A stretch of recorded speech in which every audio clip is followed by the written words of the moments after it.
speak to us. Are able to hear me? It has been quite difficult. Yeah, we can hear you a little loud, bit. Pleasure. loud and clear. Okay. Of course, if you look at this question, all the answers are, of course, pertinent. And all of us, in some way, we addressed all these targets, and so the message are those ones that here listed. So for me, all the message as the correct ones. It depends on the target, and the target. You will see that with all of us, the 4 pilots, we reach all these targets, from the citizens to the industry to the SME, and all that we are in the pool, actually. So that's it.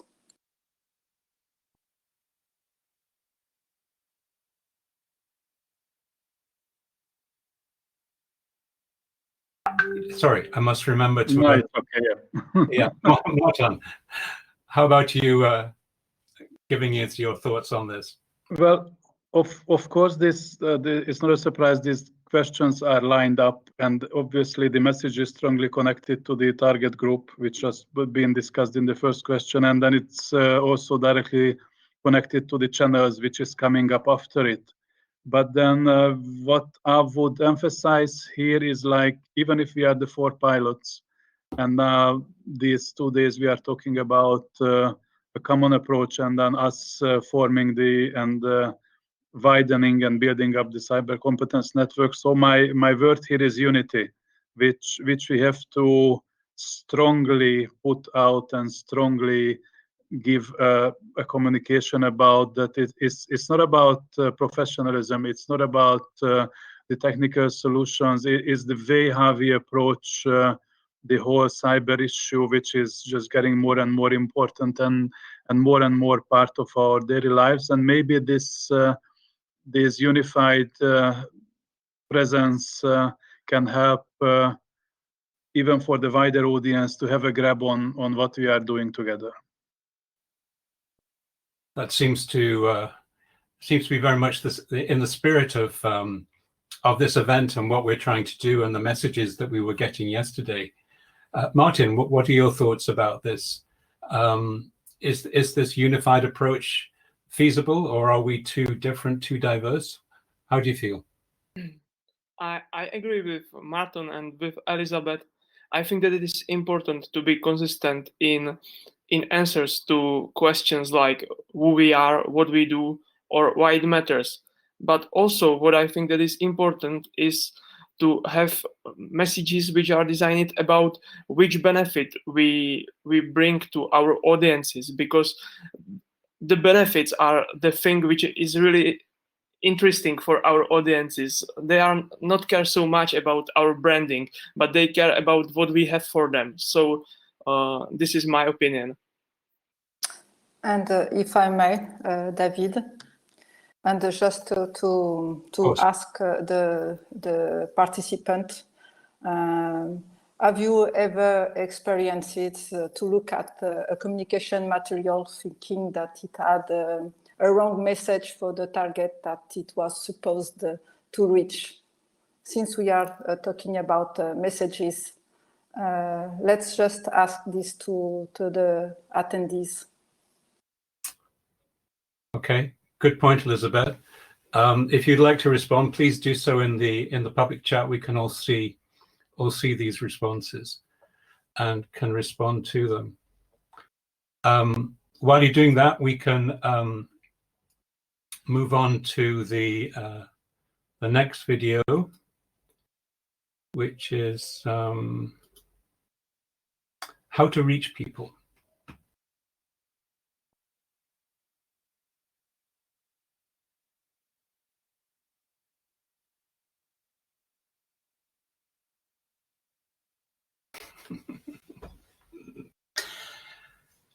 I'm just having one of those days, guys.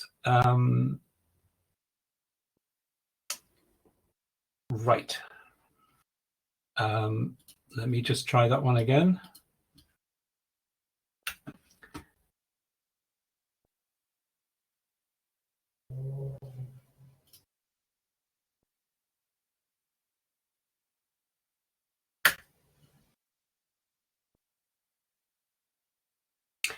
Right.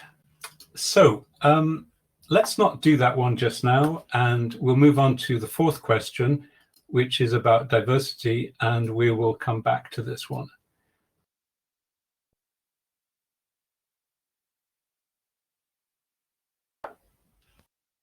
People have different interests, choose different channels to receive messages, react differently to the same message. And that's mainly because they have different fears, desires, goals, and life experiences, greatly defined by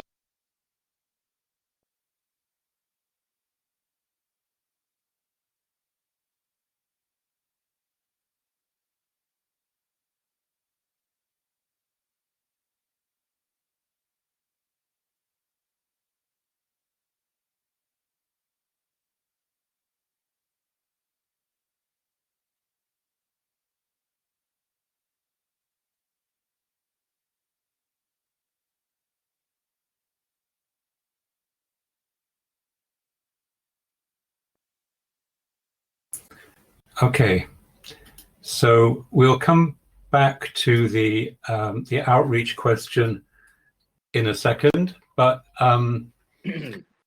one of the things that we're very conscious of is that Europe is diverse. Understatement of the day so far, I would wager. Everybody is different. Every culture, every one of the member states and beyond. I live in the beyond. Is different. People's experiences and desires, ages, demographics are all completely different. How can we possibly deal with this in trying to put together a set of messages that aren't ultimately going to get very confusing indeed? If I may, David. Yes, please do, Elizabeth. Of course, this is a very straightforward answer. So what we need, of course, is a multidisciplinary team to understand diversity in different angles, like the social, economic, and cultural ones. Only with this understanding, we can, of course, fine-tune our messages. For example, we know that a specific image or color cannot be used in a specific country, for example, or that we also know that nations have different cybersecurity concerns or need. So diversity, we have to know, to study it. I know that each of the pilot have a section dedicated to that, and we have to incorporate the outputs in our messages. And as you know, diversity, of course, has to be taken into account because at the end of the day, it's all about people. People are diverse, like you were saying, David. So to cyber secure this diversity, we have, of course, to understand who they are. It's simple, like this message. Absolutely. To either of you two, I think the note that you finished on there, Elizabeth, was actually quite a useful segue into the third question, which is outreach, which is about people. So I'm going to have another shot at trying to play that, and then we can discuss further. Hallelujah. How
Great video. I particularly like the fact, the statement that people are irrational, overloaded, and emotional. I took that very personally.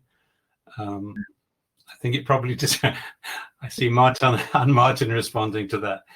Yeah, it's been a long year. So outreach, how do we best reach people? So the message is storytelling is well established and successful. This is what people listen to. This is what resonates through media, through all the examples that were given in the video. And can we tell the story of cybersecurity through conflict, struggles, crisis, climax, and resolution? Who has an opinion on that? Maybe I can start. Please. I can give you an absolute personal take on this one. I definitely love this video because that really relates, and then I guess we all know that our current days are quite special, if we would put it even mildly. And then most of you know that I'm originally an economist, but still working in a medical university. So what my message is that we always have to be open, as I every day receive calls about two issues, obviously about COVID relating to the medical side, and cybersecurity, as they know that my friends and a lot of people know that I'm into this world. What I mean with this, that as the video said, everybody is individual, everybody has its own needs and their own problems. So us trying to communicate and just getting back to the field of cybersecurity, we have to resonate with their problems and try to put our story into their package, and then we can get through, and then we can tell our story, basically. So that's a challenging one, I know, but then we signed up for this all together, I guess.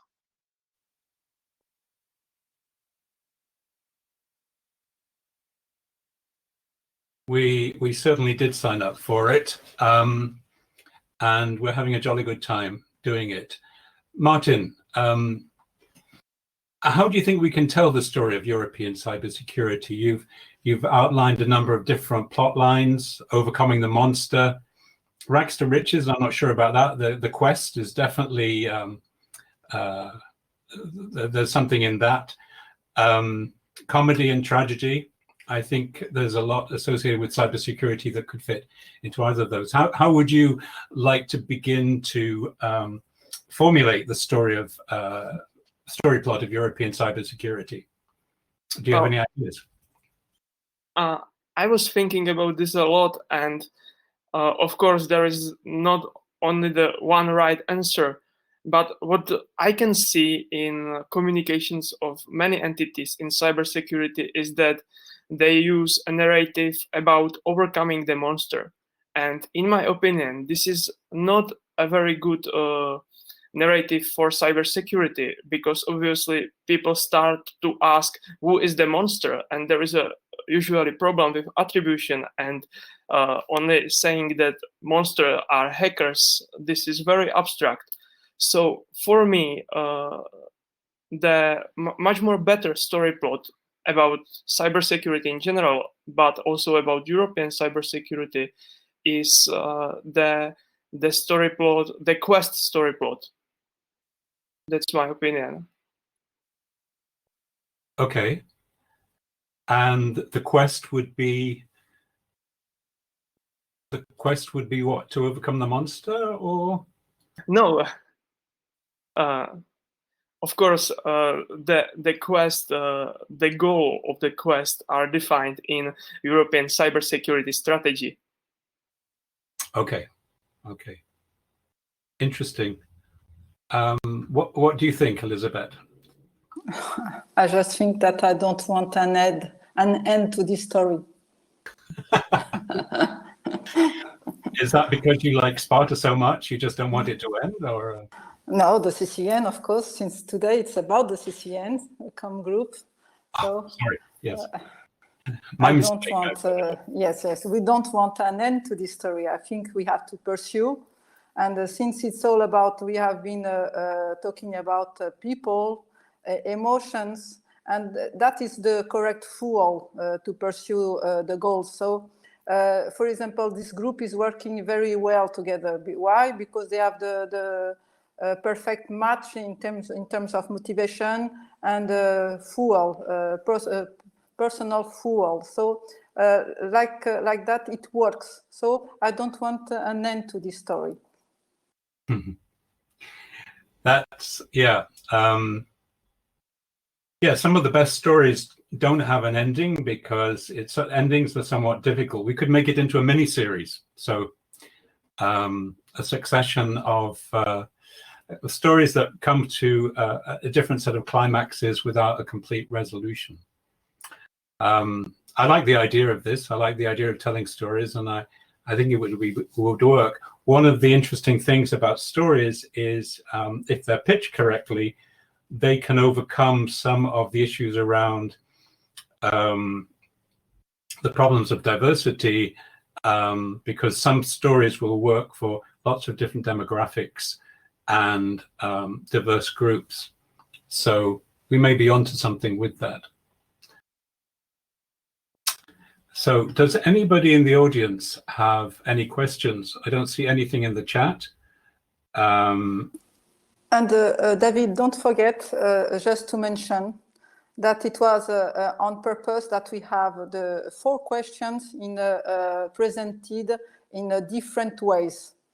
That it's a way to underline the diversity. Right. Thank you. Thank you for reminding me, Elizabeth. Yeah. The fact that we have actually, each of the 4 pilots presented took responsibility for one of the videos, each of the videos. And as you can see, all of them are very different, showing very much the diversity, but the common theme and the unity that Martin was talking about in the way that we can work together. And this, I think, highlights the strengths of the potential that we can achieve by through this competence network. We're all very different, come from very different backgrounds, but we can work together and produce material which speaks with one voice. So we've dealt with diversity. So actually, we've come pretty much to the end of the session. It's very unfortunate we got disrupted. It's even more unfortunate that Paula was not able to join us, or we lost her. But what we wanted to do is that after the debate, I think we lost the polling results from before when the system went down. But we've got another poll, which we can start now. We've got 4 questions. So away you go. Let us know what you think. Having heard our debate, which group is our most important audience? Bearing in mind the kind of approaches that we're taking, the messages, and the criteria that we've discussed around diversity, the types of message and channels that we would need to adopt. So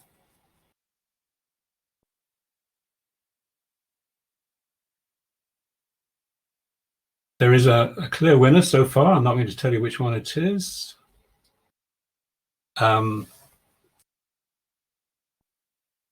I love this. It's like watching the football results halfway through the second half of a set of games.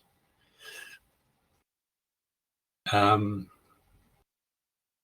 up to 43 out of 93 people. We still have a clear winner. And one very clear loser. So while we're waiting for the polls to come in, I'll ask my colleagues. That's a good thing to do, isn't it? Which ones, how would you prioritize A, B, C, and D? Starting with Martin, how about you? I got you. You are picking on me, right? Yeah. I would put half of your lunch on on the bet that it was general public winning clearly. And I would say that then it's becoming tricky, because that's almost head to head with the other three different answers, where you should be really talking and getting them on your side. But if I would need to choose, then I would put CBDA.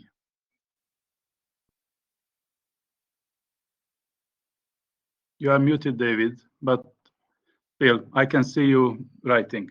Yeah, no, I'm taking notes. CBDA. Yeah. Okay. Yes. Cool. So Martin, moving along. What about you? As I said, there are two ways how to look at this. What would be nice to have and what is real. And I took the second way. So for me, it is A, B, and C at the same place. No, A, B, and D at the same place. And then there is a general public, which is nice to have, but it is hard to reach them with our resources. Okay. That's not a straightforward yes/no answer, but it's honest, and I think we probably would all agree. Wasn't intended to be a trick question. Elizabeth, last but by no means least. At this stage, I will say that it is A, D, B, C. A, D, B, C. At this stage, in terms of maturity, I think it's where we are now.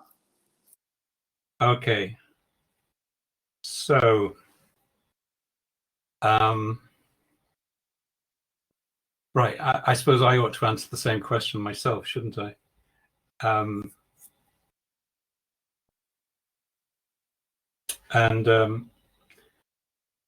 Yeah, I guess I would say pretty much the same as Martin. The cybersecurity community is our stakeholder group and our first target. And then we would have national and local governments, because they are the ones who are going to be implementing. If we've got messages, particularly for the general public, the way to get them distributed would be through national and local governments or government agencies, and industry and commerce equally important, because they are often the most susceptible, and the general public is a little unachievable. So we've got 3 A's in our group, and just the C's come last, except for Martin, who put general public first. So we've got 62 out of 90 people have responded, and the results are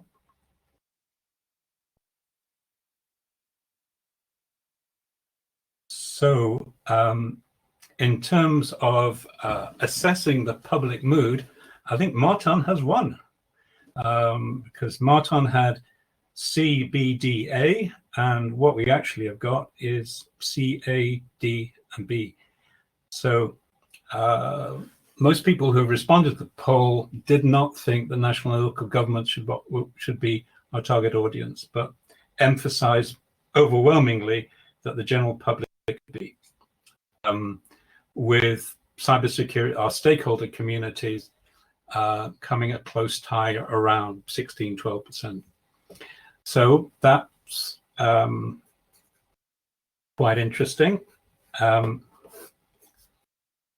we find this surprising? Our audiences think we should try to reach the impossible pinnacle of going out to the general public. So I guess we need to get back to the storyboard. I'm not surprised. Maybe we can have our next meeting discussing this result. I'm looking forward to that already. It's just a pity that we'll have to do it remotely.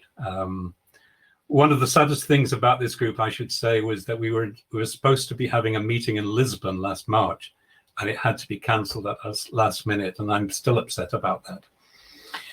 But one day we will meet in Lisbon or Portugal, but Lisbon or Budapest.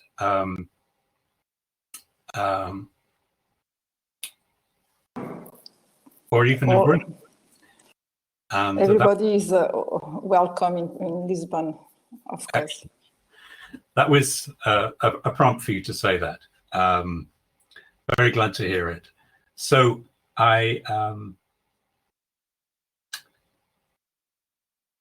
so you've had Christine that Martin, that you are in touch with the people. Excellent. And Mark expected this result. So there we go. We're pretty much done with what we were planning on going through.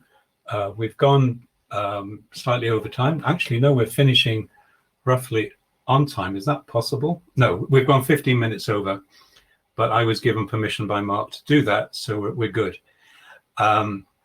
If there's nothing that anybody would like to say in conclusion, is there anything you'd like to say in conclusion before we wrap up?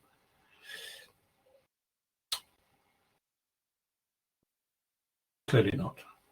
No, perhaps just to wrap up, what we can just underline, it's the challenge that we all are facing to create valuable and pertinent, well-designed stories to reach, of course, the audience that Martin was right. It was about the people and not other groups. So we have a lot of work to perform. So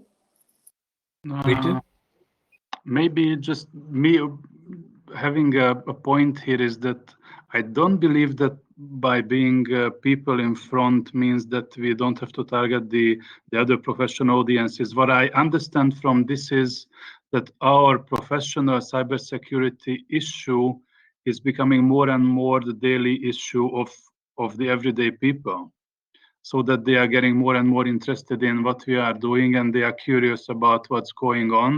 That's going to be a challenge in terms of communication for us, but it also gives us in a very, very strong position in terms of handling a problem or handling an issue which is becoming the part of our daily lives. So that I'm really happy to carry on with this one, and I'm happy that people are going to receive results from us on this issue.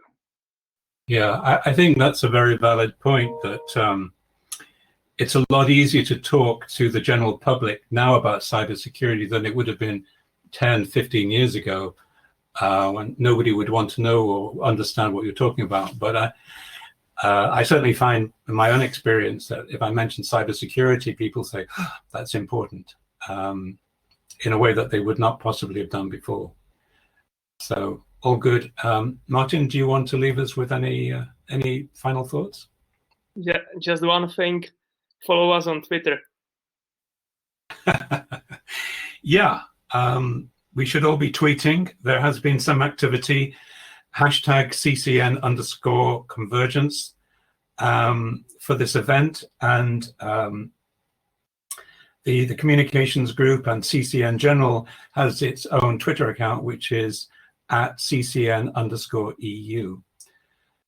So on that note, I would like to thank you, Elizabeth, Martin, and Martin, and thank Paula for trying to join us, what she did very briefly.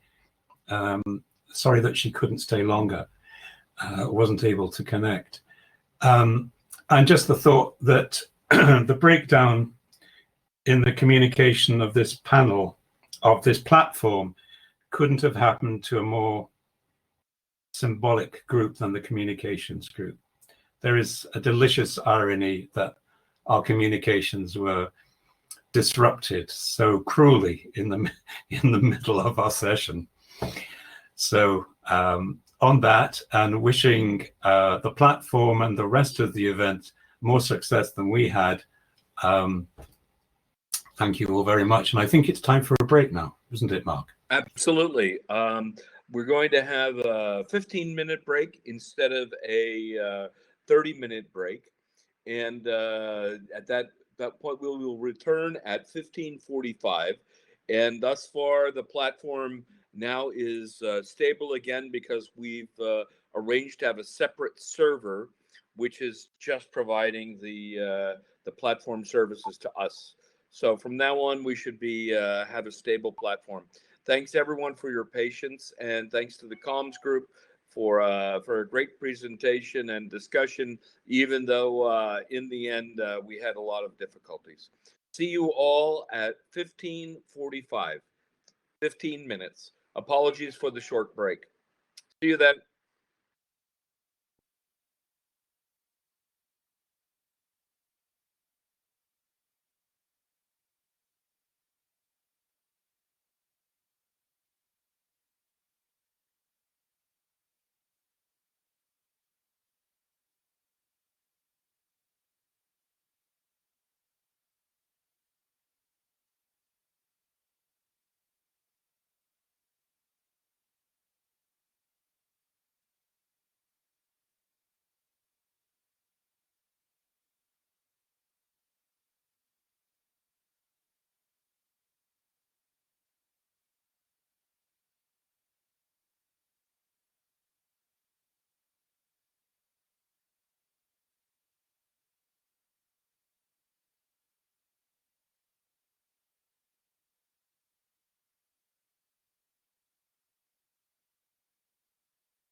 Hello, Fabio. We can restart now if you're ready to begin your presentation, and the presentation will be changed for yours when you open your camera and open your microphone. Thank you.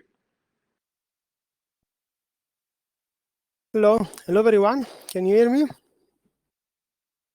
Yes, we can hear you. Thank you very Okay. much. Welcome. Okay, welcome. I would like to start introducing the panel. And I share with you my screen that is just the web page where you see the introduction of the people. So let me share my screen. So here we are.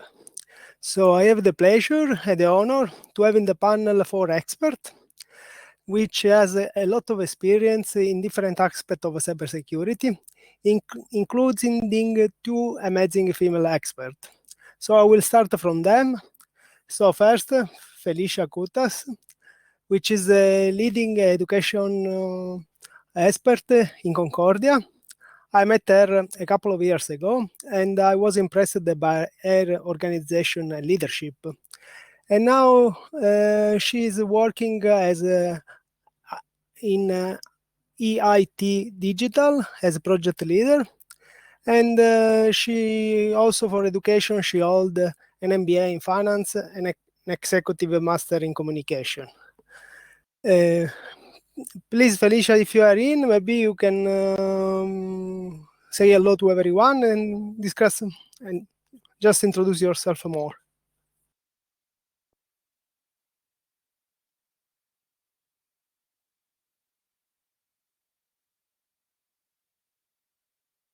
Okay, so I manage.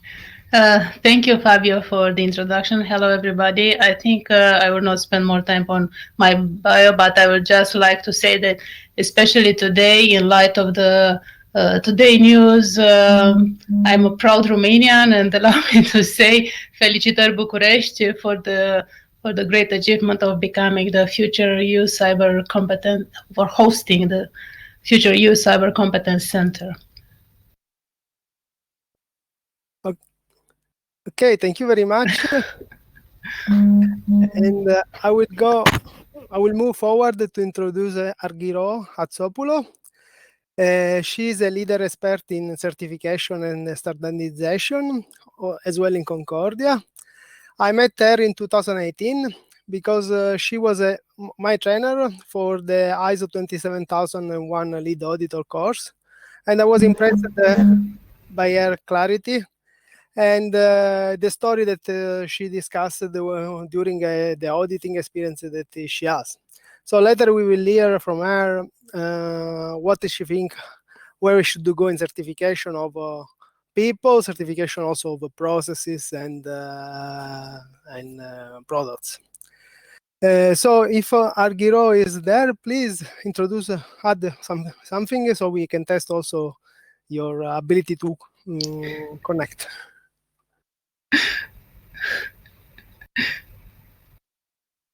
And the mic.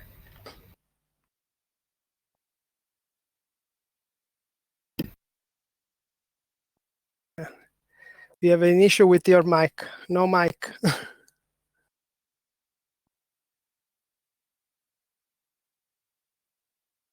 Okay, you reconnected later. Okay, perfect. We found the first issue. Let's move forward. So let's go at the first mail. Edmundas Pesarkas. I will call him Mr. Skill Framework because he's the editor of a very good report from Sparta on Skill Framework. So if you have the opportunity to read, go to the Sparta website and read about.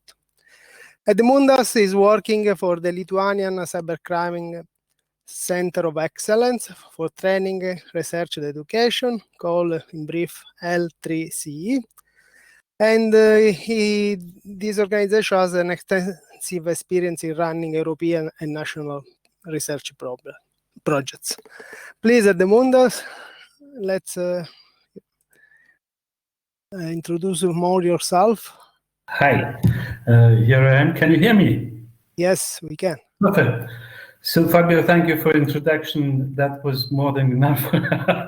it was perfect. Hello Felicia and hello all. So last but not least, definitely, Pavel Varbanov is a representative of ECHO. He is the leader in education and training activity on the ECHO project. He's also a project coordinator at the European Software Institute, Center Eastern Europe. He has led most of the educational project and activity, including the application of the competency framework in national university. Please, Pavel, let's test your microphone as well. Hello, good afternoon to everyone. Can you hear me? Yes. Okay. So now I will say thanks to all the audience to be so late here, and then I will give the floor to Felicia, which will start the first presentation. Can I first check if you can hear me? Yes, we can. Great, great. Sorry, Felicia. Thank you very much. No worries.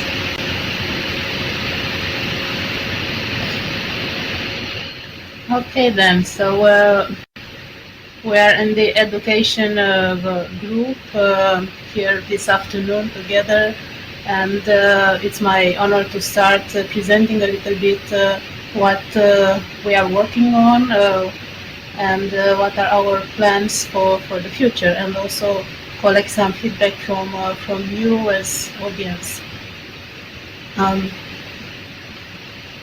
My presentation will be linked to our effort on mapping the education, university programs, and professional courses. There is nothing new when I'm saying that there is a skill gap in cyber. We all know about it, and it's not only valid for Europe, but also for it's valid in the world, on all the other continents. So it's not a surprise that all the 4 pilot projects are developing different actions around education, obviously. But in view of doing that, we first had to understand the market, what's existing, and to build the picture of education ecosystem within Europe. So, 1 year after we start the project, we have 3 maps displaying the information about the different programs around Europe.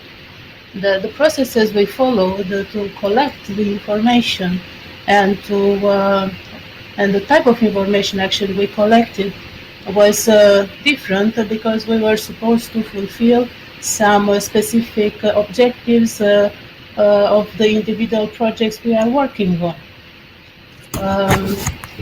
So speaking about the objectives, this is a very brief overview of different primary or secondary objectives we had when collecting the information. For instance, the Concordia, in case of Concordia, we're looking for collecting information, courses, short courses and trainings for cybersecurity professionals, and to disseminate them.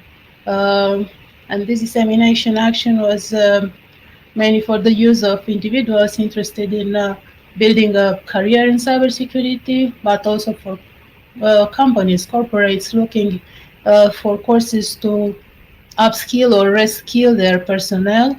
And as a third target audience, we had course providers, because they are always interested to see what's missing on the market in order to create new content.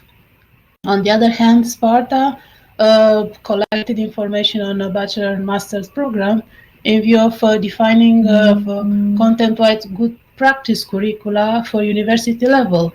And CyberSec for Europe looked into the master programs to identify and prioritize the cyber skills needed to be included in the university curricula. So as you see, different objectives, but we ended up with databases of programs, and we put them in individual maps, which are now subject of our discussion. So very briefly, Concordia to date is displaying on the map more than 70 courses for professionals coming from 13 European countries. Sparta is showing more than 100 programs available, master and bachelor programs from 16 European countries and 5 non-European countries. And CyberSec for Europe is showing master programs from 25 European countries for a total of 127. So let me see. We have these maps, yes, but and these databases. But the problem is, what are we doing with this? Because we already need to look into sustainability of this information we collected, and we need to look beyond the project. So thinking about that, we consider that we need to come together and work and share the databases and see how we can commonly as a group, or the 4 pilots group, to do something on the benefit of the market itself, the training market. But when you start discussing, we realize that we have to answer to 2 main questions: where to move all this information, or who to host this information, but not only to host it, but also to ensure that the information is updated on a regular basis. And the second question was, should we have only one single place? Where should we put all this information, no matter the type of audience we are targeting, or should we think about different places? So let's see. Oops, the slide isn't. Okay, so I guess you are also seeing the 3 maps very briefly to show you how the 3 maps are showing today. As you can see, different views, different level of granularity of information presented. So the point is where to move all this information. So luckily, since in all this process of collaboration we had from the very beginning Anissa with us, they accepted to host for the future the content we collected during the first two years at least. So basically now the work we are doing is about aligning the different parameters of the data we collected and try to merge and to move the content in the Anissa Cybersecurity Higher Education database. The problem we had is with the second question, if you remember. The Anissa database is fitting the bachelor, master's, PhD programs, but is not. It was not structured for short courses in Europe. So for the moment, the short courses are still hosted outside Anissa database, and there is a pointer in the frequently asked questions of Anissa about is there a database for short courses in Europe? Here they are mentioning Concordia map still, because we are in a process of deciding on what to do with the professional courses, since they are targeting a special audience, not the general one, the students and recent graduates. So the question I have to you as audience and to also the other panelists is, should we go for one single map for all the programs and short courses or trainings, or should we think about alternatives? Of course, there are pros and cons for both options, but I wanted to put this question on the table for discussion today, and we can address it now. And I'm happy to read the comments in the chat if someone would like to express their opinion on these questions, or to come to it a little bit later after Edmundas, for instance, who I see he prepared himself already to to introduce the next topic. We'll get into more details. No worries, Edmundas. Everything is very much linked, and we cannot speak about mapping without speaking about other elements of the education as a whole. More specifically now, we speak about the skills framework. So I will stop here, and I would like to, maybe I will copy this question on the chat, and I would be happy to collect your feedback on this question in the chat. Thank you. Thank you, Felicia. I exactly, before starting the next topic, I want to reflect a little bit on the single map. For me, if that single map is attached to the framework, that would be the ideal world. And if students or adults or lifetime learning people or specialists already having different background, no matter who, is able to see what kind of capabilities, skills, and other stuff they need to move, for example, from one institution to another, or from one role to another, they can easily access that, and that's mapped and structured in the same way. It would be the ideal world. Thank you, Edmund. Actually, I'm of the same opinion, and I really think that we need to think from the user's perspective and to try to help them build their career in cyber. So if we have one single place of offering all the information and also the path they can have by building different skills based on the framework you will talk about, then I think this would be perfect for them. And yeah. Yeah, exactly. Especially if we, because if we just give them the map, we are giving them kind of no support on how they should make their choices or what they should search for. And if that is connected to the framework, which can be break down into their career path, exactly. Then it's brilliant. Okay, I will stop here then, and I hope that our colleagues will share your presentation now. Yeah, let's see how it works. I've seen the previous session. It was quite a lot of challenges then, man.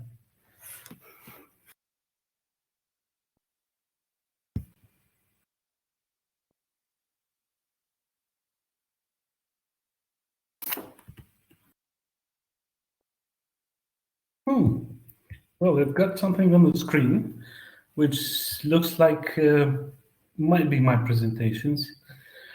Let's see how it works.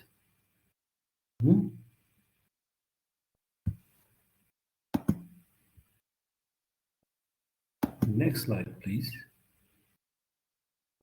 Maybe this way. Yeah. Just wait a moment. Yeah. Now it works perfectly. So it is about skills framework, and this is my part. Please, colleague, don't leave me alone.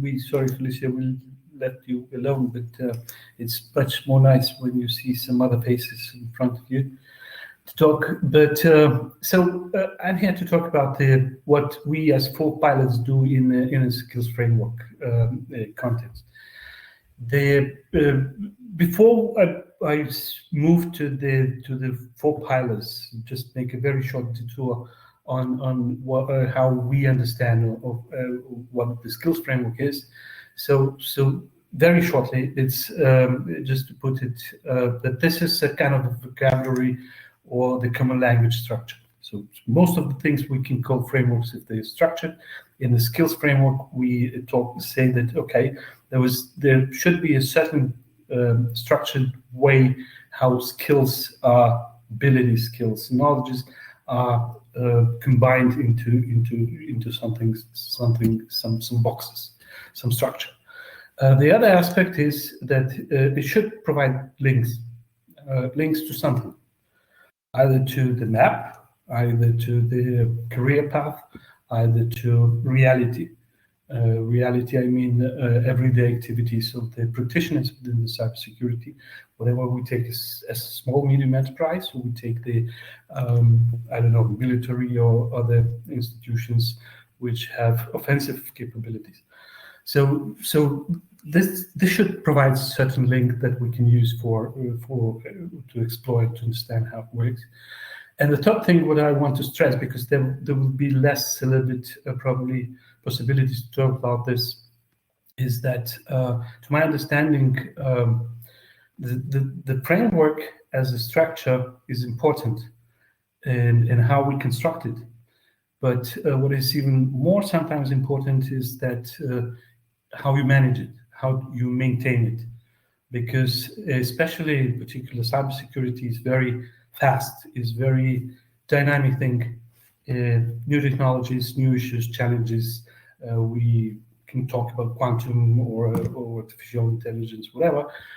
It changes very quickly. So if you are not able to properly maintain the framework, it loses its actuality or applicability within half a year. So that was a short tour of how I think the framework should be. And I'm getting back to the 4 pilots. We had a lovely talks a few times with very nice people around. How can we start aligning our activities? Because at the current state, what we have 4 pilots which are coming to this skills framework from very different perspective and very different from the very different angles. With any framework, including the skills framework, it could happen in the way that you create the beast which under your from the angle you want to see. If you create the framework and look at the framework from the position of the higher education institution, you create the framework which is convenient for education institution.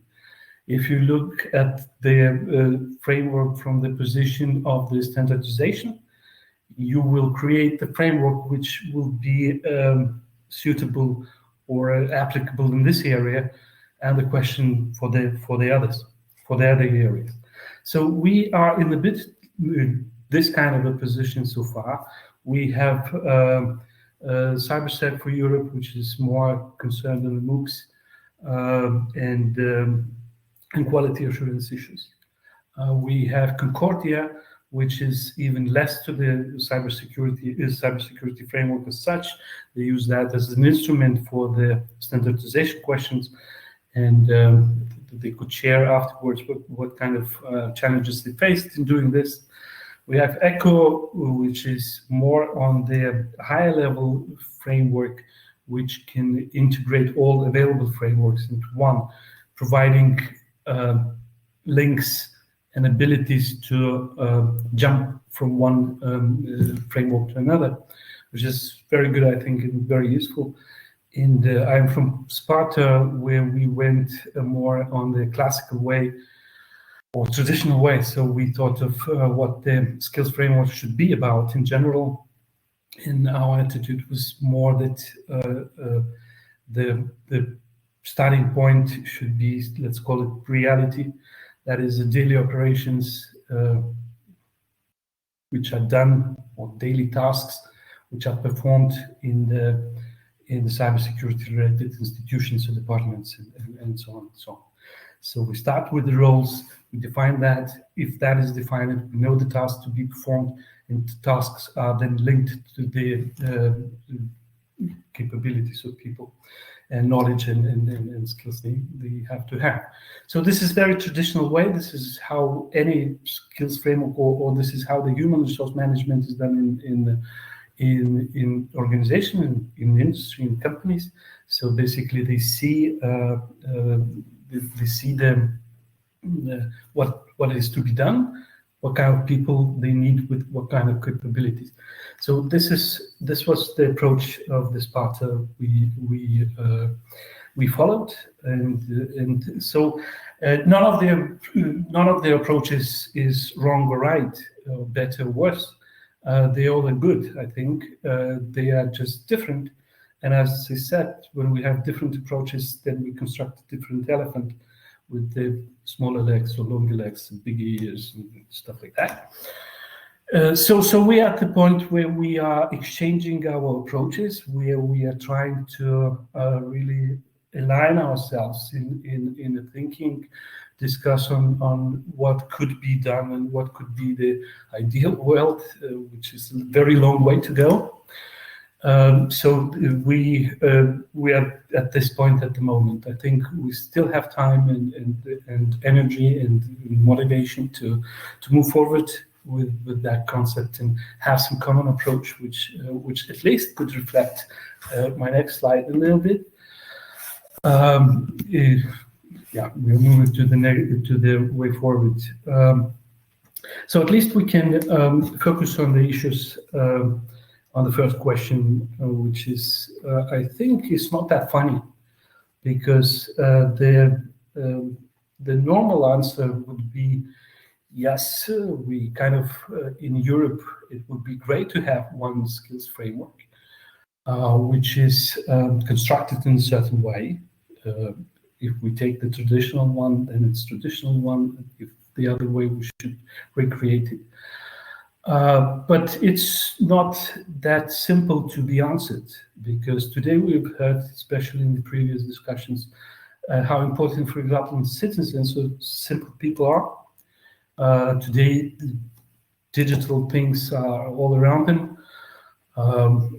In the year or two, we'll have even more challenges in that context. So maybe we need to have a specific framework dedicated for the citizens, for the people. There's another thing which could be dedicated for small and medium enterprises. There is something different probably that could be relevant for SET and in that type of organization. There could be also something different, completely different, for example, for hybrid threats or comprehensive cybersecurity as part of the hybrid threats. So, which goes far beyond cybersecurity. Cybersecurity is then only a single component in the much wider picture. So there's no single answer to that question, and this is still could be open discussion. If I was the one to decide, I would say yes, we need to have one which is properly governed and very complex. It's not the thing you can understand within 3 minutes. It's much more difficult. But then you can extract bits and pieces from that major framework. For you can take part which is relevant for SMEs, which is relevant for citizens, which is relevant for sets, which can be applied somewhere else. That's just my opinion. So this question is still not open, and I'm not still not answered. And I'm not sure that all 4 pilots are in a position to answer that question for the whole Europe. We could probably have our own opinion, and Maria discussed that in between 4 pilots, but in involvement of other stakeholders, which are extremely important. ENISA, thank you, Fabio, he's always with us. EXO, standardization organizations, others. That is really much wider question than to be answered just by 4 pilots. But I think that at least we come up with the answer. The second question is it possible? It's more funny because everything is possible in life, everything you can do. Yeah, we have a big challenge here in Europe with regards to 27 member states, with slightly, I would say, different legislation and different attitude to the skills frameworks. And then we vary a lot from, for example, Portugal, which adopted the NICE framework, which is, by the way, the suggestion provided by Sparkle as well, as the only framework starting from the roles performed by the practitioners. So this is adapted by, for example, Portugal, but in some other countries we have different moves to a different concepts. So it's making one single standalone major skills framework is not that easy task. So but of course it should be doable and possible. So that's probably the questions I wanted to raise for the discussion and to illustrate a little bit where we are, because my last slide is more about the general, let's say, roadmap where the movement towards skills framework could go, how it could go. And these are, yes, we have to agree at the beginning of the purpose of this framework we would use it for, the high-level architecture. Do we include, for example, universities? Do we include professional trainings? Do we include career path? There are components, quality measures, levels of expertise. There are many components which could be included or could be not. And so the general architecture is still important. Scope of the framework, granularity, that's an endless question. You always balance between the cybersecurity should be cyber secured to the very detailed description of what is needed to perform the task in the cybersecurity and the change management governance of the whole thing, as I mentioned. Yes, and there's a proposal for the key success factors.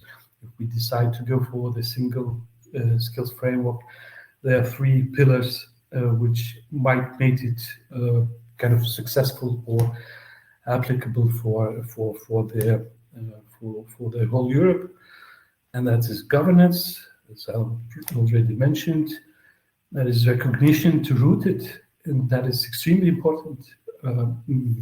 That not only this is on both sides. It's not only that it's recognized by industry, for example, or critical infrastructure, but also for the academia, that they can really use it in their daily life to make the curriculums more specific, more targeted, better, let's say, to get it more simple. And third thing is dissemination. So we involve as many parties in the exercising, in application, in trying to work with this kind of frameworks. So the way forward, kind of as a roadmap, it's more or less, let's say, clear and could be agreed. But we still have an open questions in between the 4 pilots to align how we look at the skill frameworks. Do we believe we need only a single one?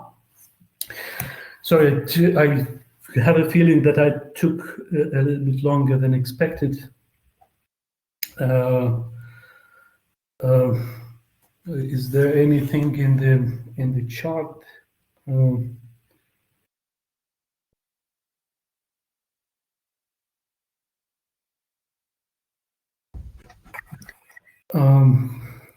I think at the moment we are late. Let's move forward with Argiro presentation. Yeah, thank you very much. It's taking too long.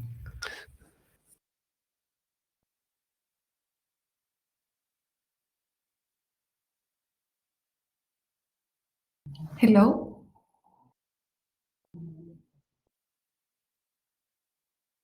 Can you hear me now? Yes, Argiro, we can. Great, just checking.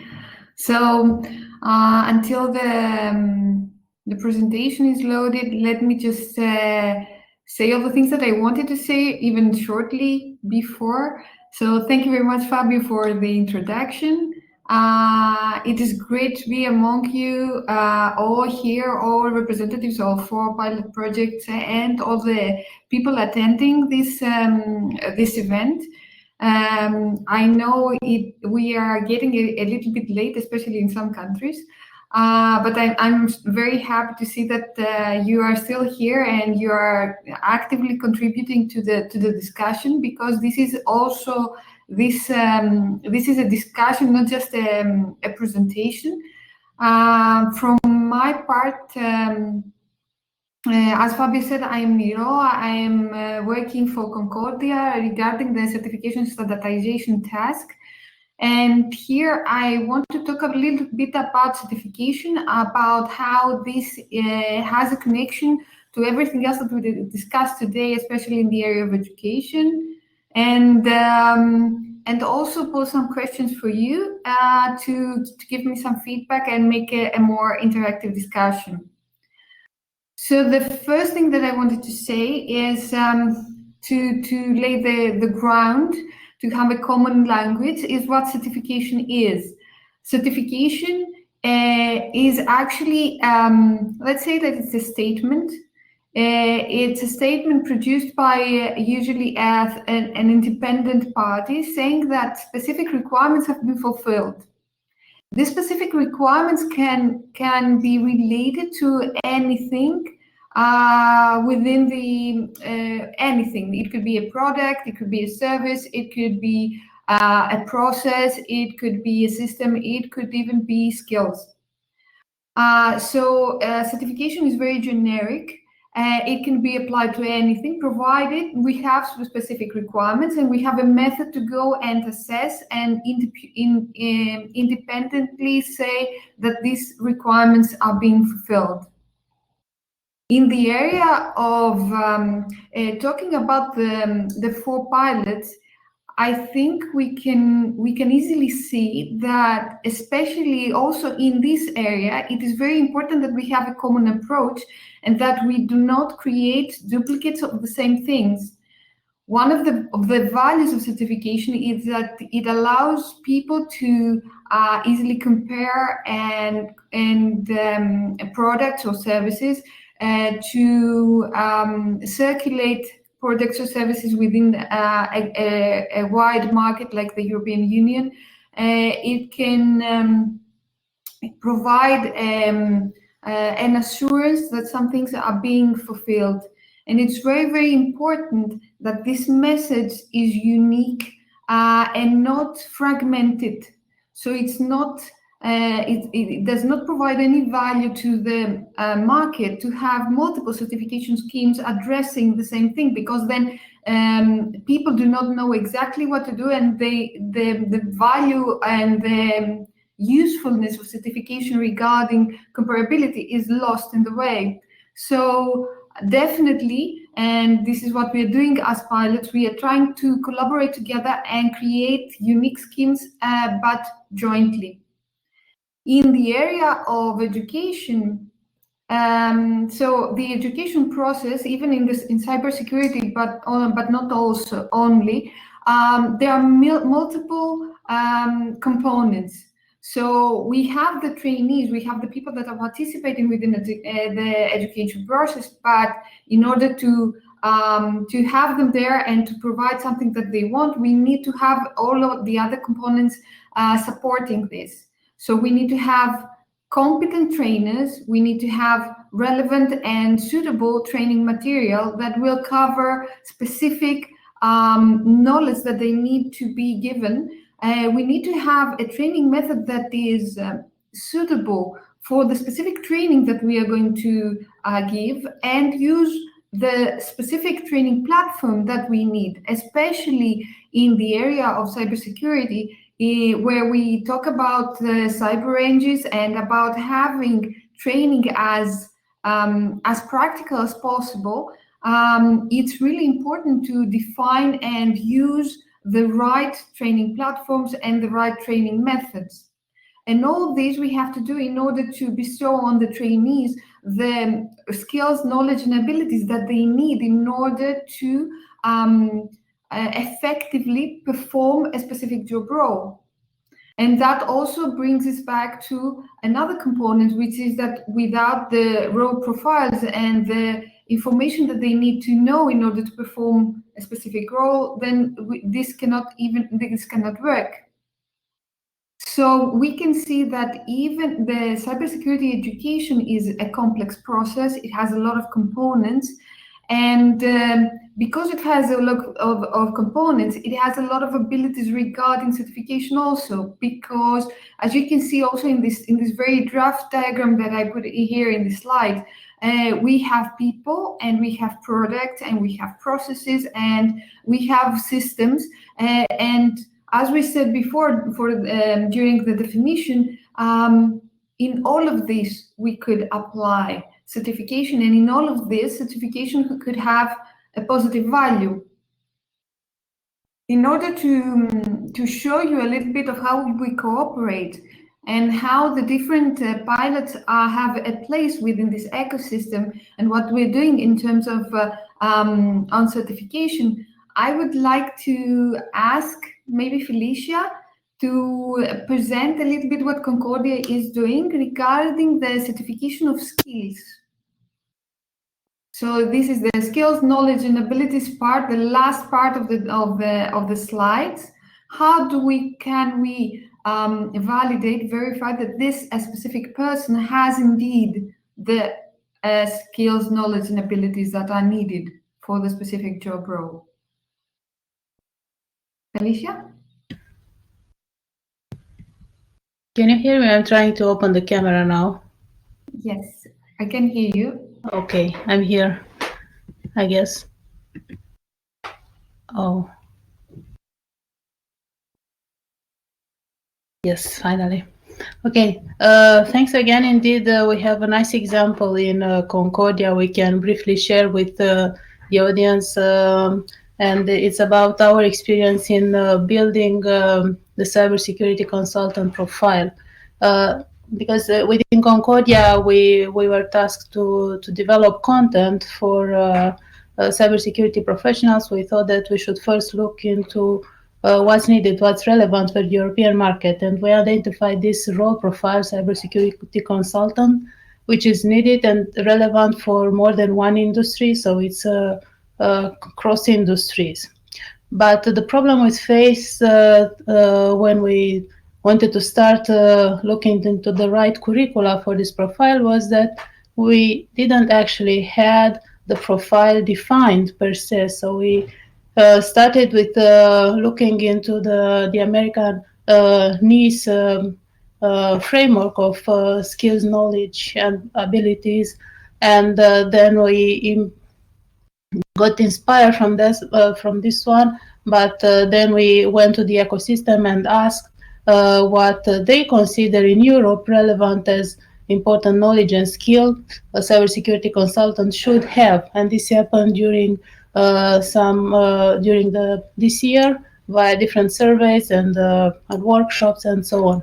So the bottom line is that now we have the role profile of cybersecurity consultant well defined and defined also using the European competence framework structure, and we are currently developing content for the courses which aim at passing the knowledge a cybersecurity consultant should have, and we'll then develop some let's say cyber ranges specifically designed for this profile in order to develop the right skills the cybersecurity consultant should have.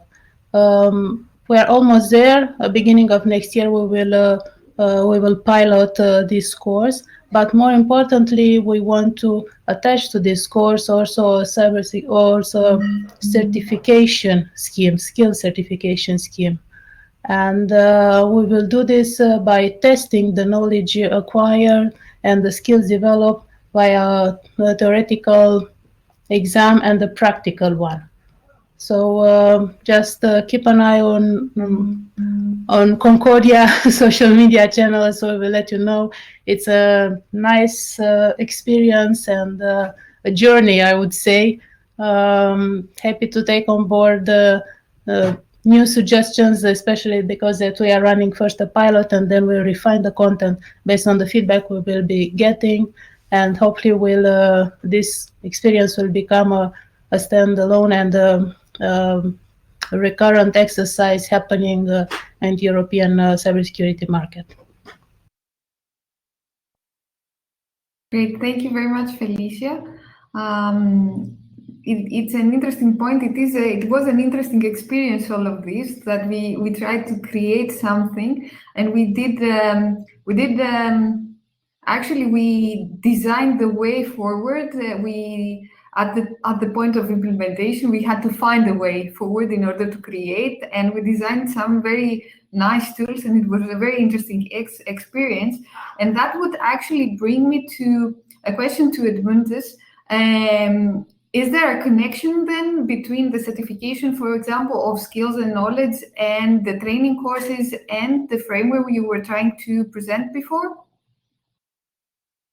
Yes, definitely, and that is directly related to also to what Felicia said already, that they selected a nice framework too, because that's the framework that describes the what is actually done in the real work, in the daily operations. So it's that should be probably the base for certification as well.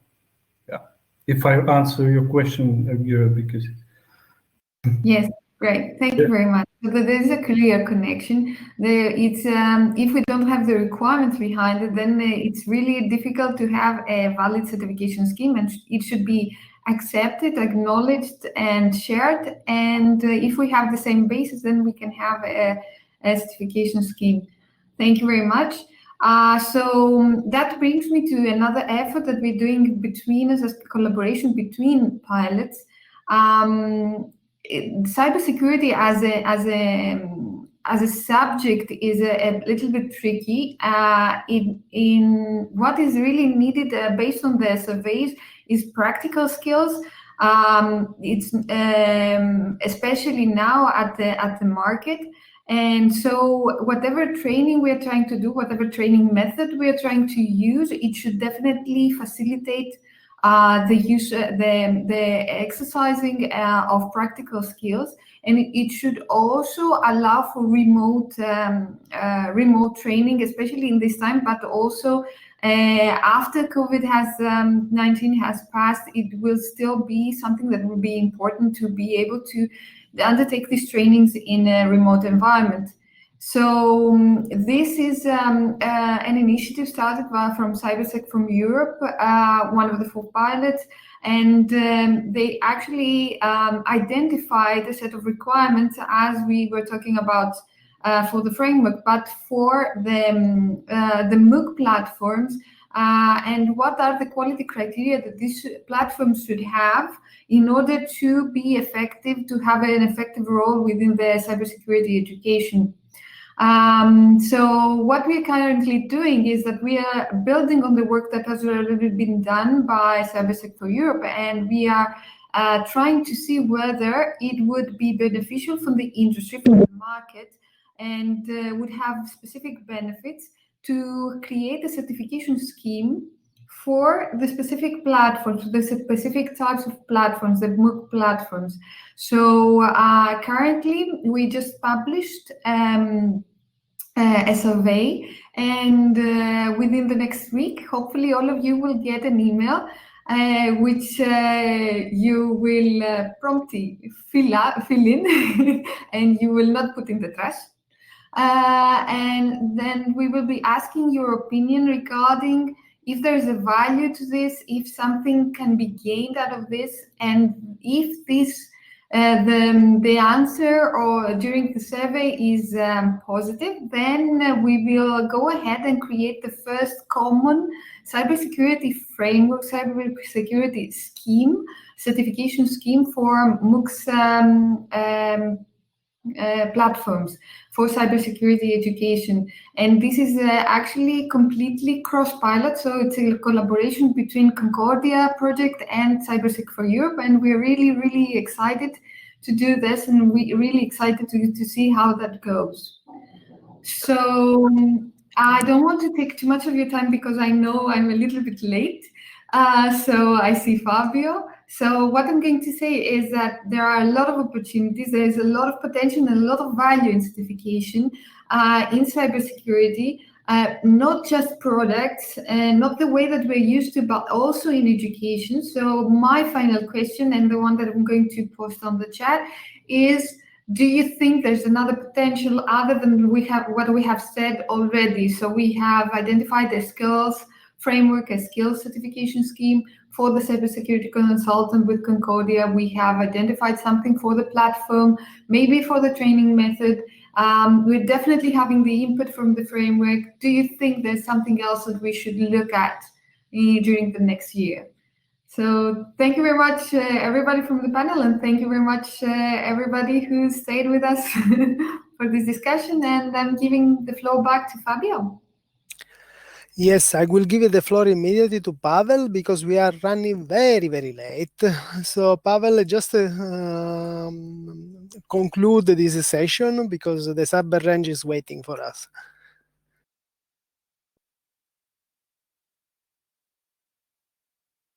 Yeah, thank you, Fabio. I'll be very brief in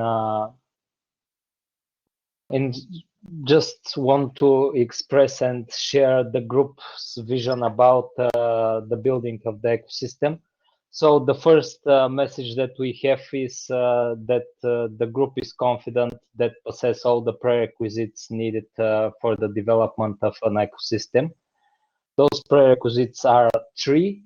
The first one is existence of all stakeholders that are represented in all 4 pilot projects. The second component is a bunch of added value products and services, and the information shared by the previous panelists and speakers show us that we have the necessary pool of added value products and services. And the third component of a successful ecosystem is a strong economy. And I think that the European economy, despite the situation during the last year, still can be called strong and has all the conditions and results inherent to a strong economy. And our second message is that although the diversity of the partner organization and different competitive advantages of the organizations, we demonstrated that we are ready to collaborate for a secure and better protected European market and citizens. So the collaboration in a competitive world is not an easy task, but we have all marketing and intellectual tools that facilitate the works toward this common goal. Thank you for your attention.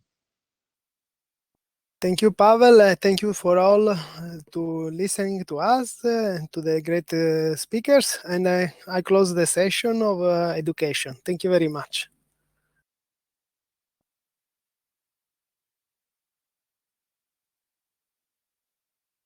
Thank you very much for that session. That was very interesting.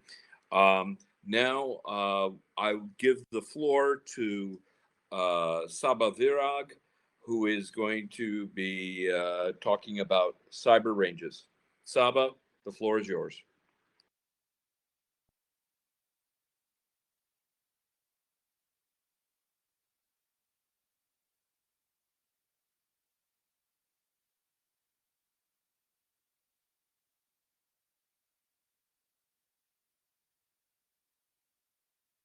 Well, good evening, everyone. Can you hear me? Yes, we can hear you. Perfect. And you can see me, so that's Absolutely. perfect. Yeah. So, hello, everyone, and welcome here. And I'm also really glad to be here. And I would kindly ask my co-panelists to turn on their cameras and join the stage. Almerindo, Georgios, Ioannis, and well, Fabio, you should have not switched it off. Yep, Fabio is already coming. So meanwhile, my panelists are getting through their technical challenges. This panel is about the Cyber Range Focus Group, and actually we gave it a little bit of spin. For those who don't know what the Cyber Range Focus Group is, this is the focus group established by the 4 pilots focusing on cyber ranges and everything that is related to the cyber ranges. And as there have been already many presentations on achievements and deliverables and future plans of the pilot, and the Cyber Range Focus Group is quite a fresh focus group without any concrete deliverables yet. We decided to give it a little bit of different spin than the presentations before. So I invited four well-known, reputable professionals who are not involved in pilots, but they are heavily involved in cyber ranges, in education, in competence building. So this discussion will be an interactive session. We have some questions prepared, we have the topic prepared, but hopefully it will be more on just sharing the thought on the current state and the future state of the cyber ranges. So quick introduction for those who don't know who is who. Almerindo, I start with the way I see. I don't know if everybody has the same order on the screen as I do. So I start with Almerindo Graziano.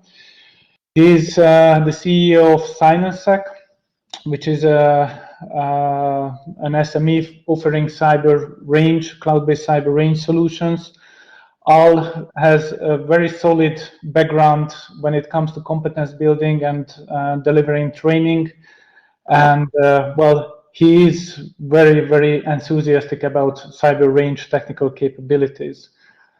Then we have George Sataya, who is a professor. He's the founder and academic director of the IT and Information Security Management Education at Solvay Executive Education. And well, he's the founder and vice president of the Belgian Cybersecurity Coalition also, and managing his own firm, Atayan Partners, which is an advisory firm. And due to his past, he experienced in all three domains of education, research, and the private sector. Then we have Ioannidis, who is a cybersecurity policy officer at DG Connect since 2018. And before that, he has been a senior researcher at ForceCert, and he's heavily involved in 5G and IoT security topics due to his researches. And well, ever since the last couple of years, he has been closely monitoring the cyber ranges and cyber exercises on EU level. And I guess you all know Fabio from ENISA. And just a short introduction for newcomers. He is currently working at ENISA, advising the European Union and the member states on research needs in cybersecurity with a capability and capacity building focus. And myself, I'm Csaba Virag. I'm the head of capacity building at Guardtime, Estonia. We are a capacity and capability building focused organization delivering high scale cyber access and cyber range related services. I'm also the coordinator for the cyber range focus group. So that's for the introductions. And I would like to start with a very easy and profound question. And I would like to target it at Almerindo. And the question is simple. What is a cyber range? So is there a EU definition already established? How could we introduce cyber ranges? Let me unmute my microphone first. Can you hear me? Yes, all sound and clear.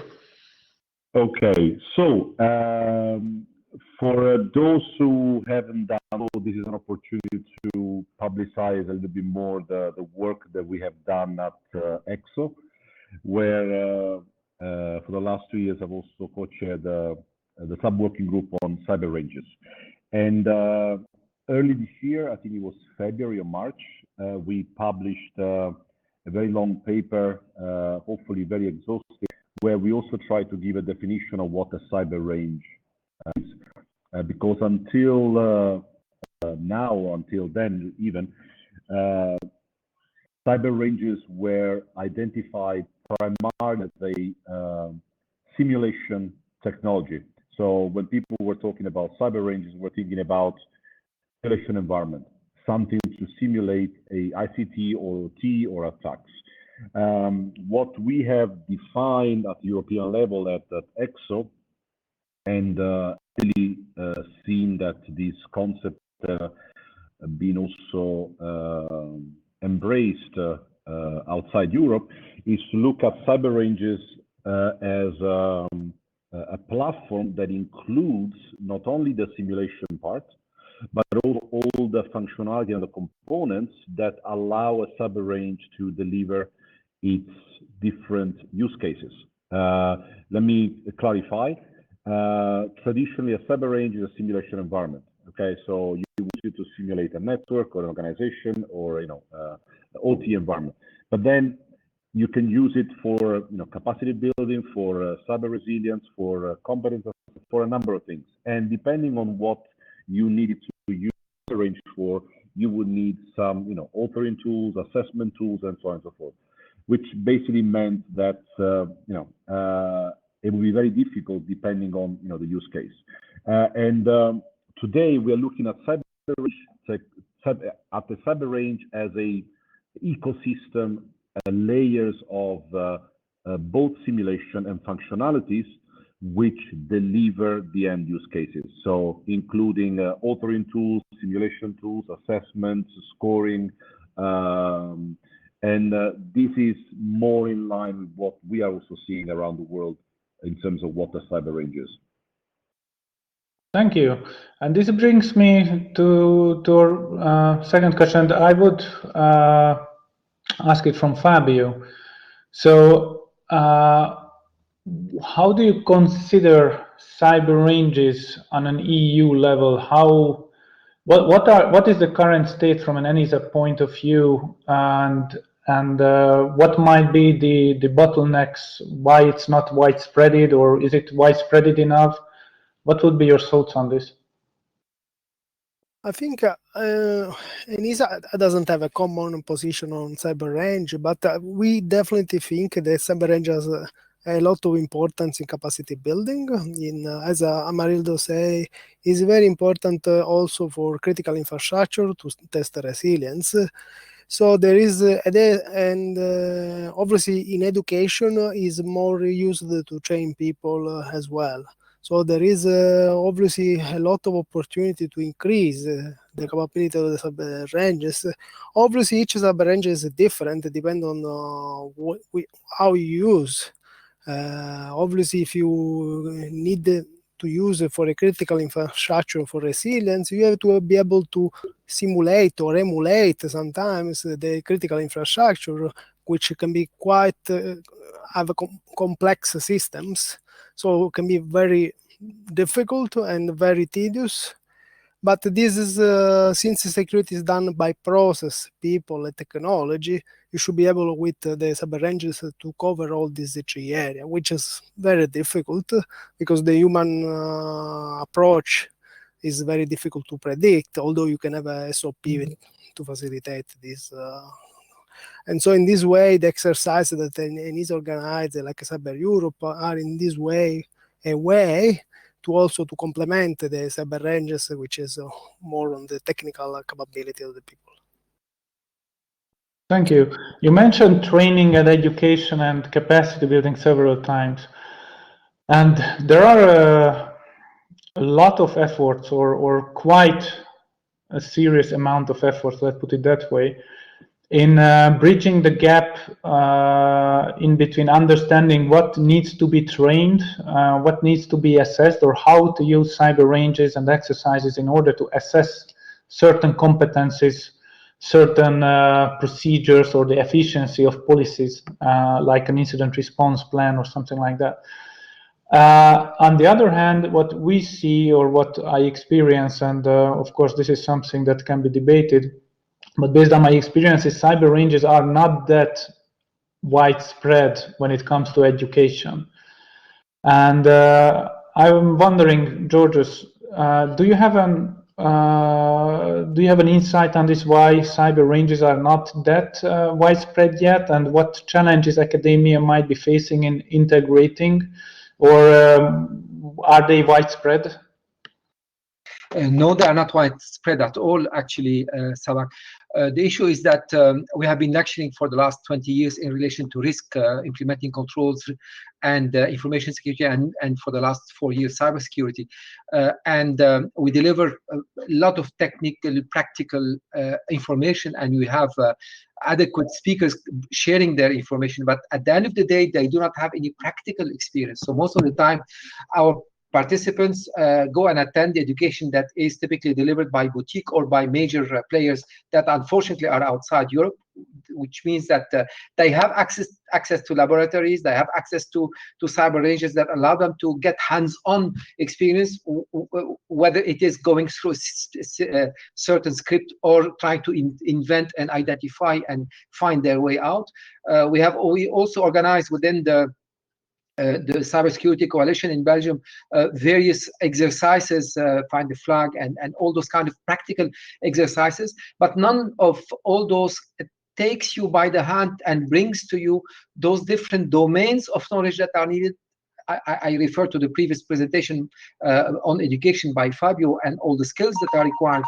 Do we take the time to identify those different skills that are required and seeing how can a cyber range present those different challenges in order for us to practice those different skills. So this is what I mean is missing today. I've also been active. I put my hat, my consultant hat, where my team have been active with various organizations preparing for the NIST directive and running real cybersecurity crisis exercises.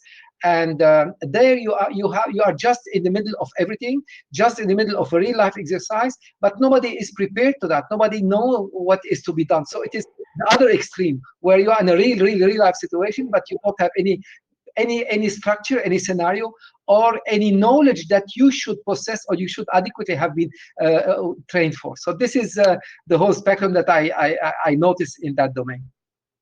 Thank you. So Ioannis, the way I see it, the EU is spending quite serious amount of money on developing range and exercise-related capabilities, building blocks, digital libraries, federated cyber ranges, not to as what we are doing in ECHO, for example. But there have been several other projects, Horizon projects. There are some non-Horizon but still EU-level projects related to cyber ranges.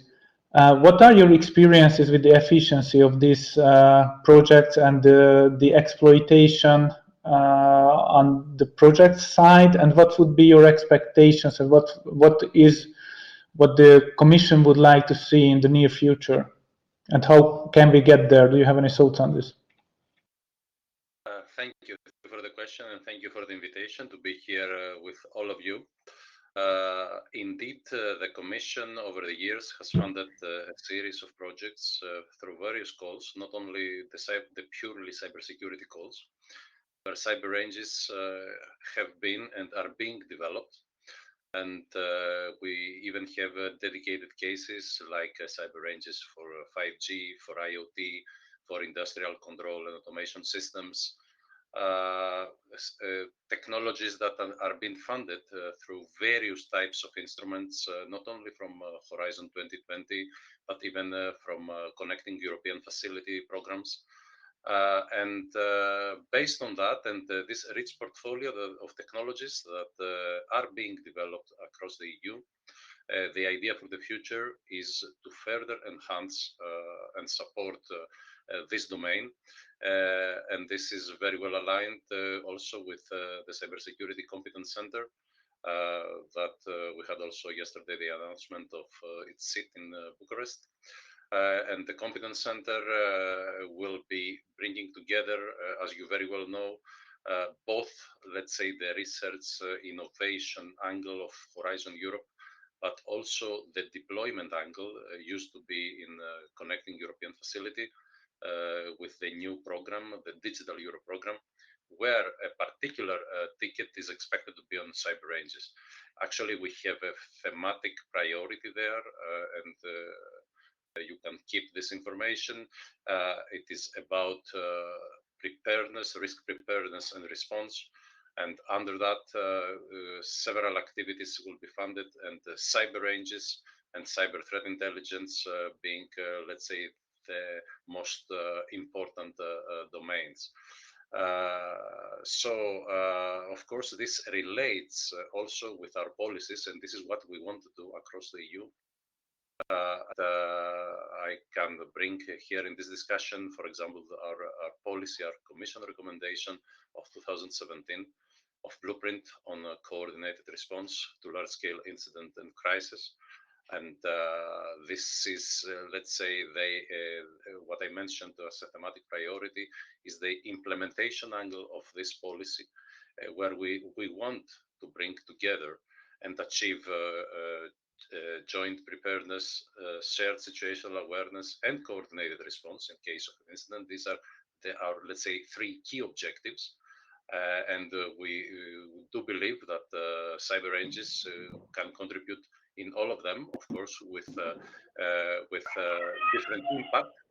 But still, this is very important, and the idea is to bring all member states together. So we have the member state angle and the EU institution angle, and then we have different layers, like the technical layer, where we have the CSEF network and all the technical teams that are working, the operational level, where on the member state side of the Cyber Crisis Liaison Organization network, recently established, and on the EU body side, we have ENISA, Europol, CERT-EU. So we have a lot of entities that, in the end, we need to bring together and develop structured cooperation.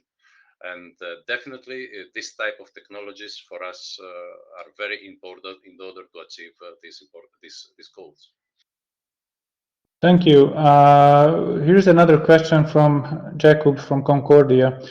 Actually, we had a small email exchange as Concordia disseminated their open source cyber range solution, which is well, basically a technical solution that those who know how to install a cyber range and how to operate a cyber range, they can basically access it, and they can operate their own cyber range, and hopefully there will be digital libraries available and contents can be developed to this open source solution, which is a great achievement, I think. And on the EU level, I'm not aware that there has been open source cyber ranges before. So based on this question, and this is what Jakub is asking us, that do you think, and this is a question to you, Ioannis, at this stage, that do you think that an open source solution and sharing of content can make cyber ranges more accessible, and well, especially for academia? Answer the question. Well, I would phrase it on an EU level. So do you think that one of the key barriers why cyber ranges are not, or the technology is not widespread, is the access to the technology itself, or is it more like the access or the understanding of the concept, what ranges and exercises can bring to an organization? Yeah, first of all, to start with the question about open access, of course, the Commission always encourages this type of activity, and all or most of our framework programs really address very carefully this aspect. And at the same time, we definitely wish to see this fusion of knowledge between different domains, in particular for academia, let's say on the research side, where new ideas can be born. And this fusion between the developed technology and the people that are working on the edge, let's say, of the technology is very important. Regarding the uptake of cyber ranges, of course, you very well know that there are different, let's say, products out there in the market with different maturity levels. This also relates to the evolution of the technology itself. So we want to see more uptake of these technologies. That's why we will be supporting very strongly this in cyber ranges. And also we would like to see not only different domains, but also across countries, and for us, cross-border cooperation, not only at the operational level, but also at the capacity building level is very essential. So if we reach a state where we will see the exploitation of technologies from different member states and different sectors, this indeed would be in the right direction in order to see this domain evolving at EU level, and giving also at the same time both the competitive advantage for the industries that are involved, but also for the end users, including the national cybersecurity authorities and all the incident responders in general. Thank you. Georgios, when it comes to academia and when it comes to industry, academia collaboration, raising cyber resilience, addressing the competencies and the skills that are required, there are a lot of, not a lot of, sorry, but there are enough competence frameworks out there that can confuse any professional who is just diving into the project or into this domain and trying to find his way around. In my experience, it's really great to understand the individual skill set of someone. But when it comes to incident response, what we are looking at is actually the efficiency of a team collaborating with each other and their combined competence, how to counterfight that crisis situation that they are in.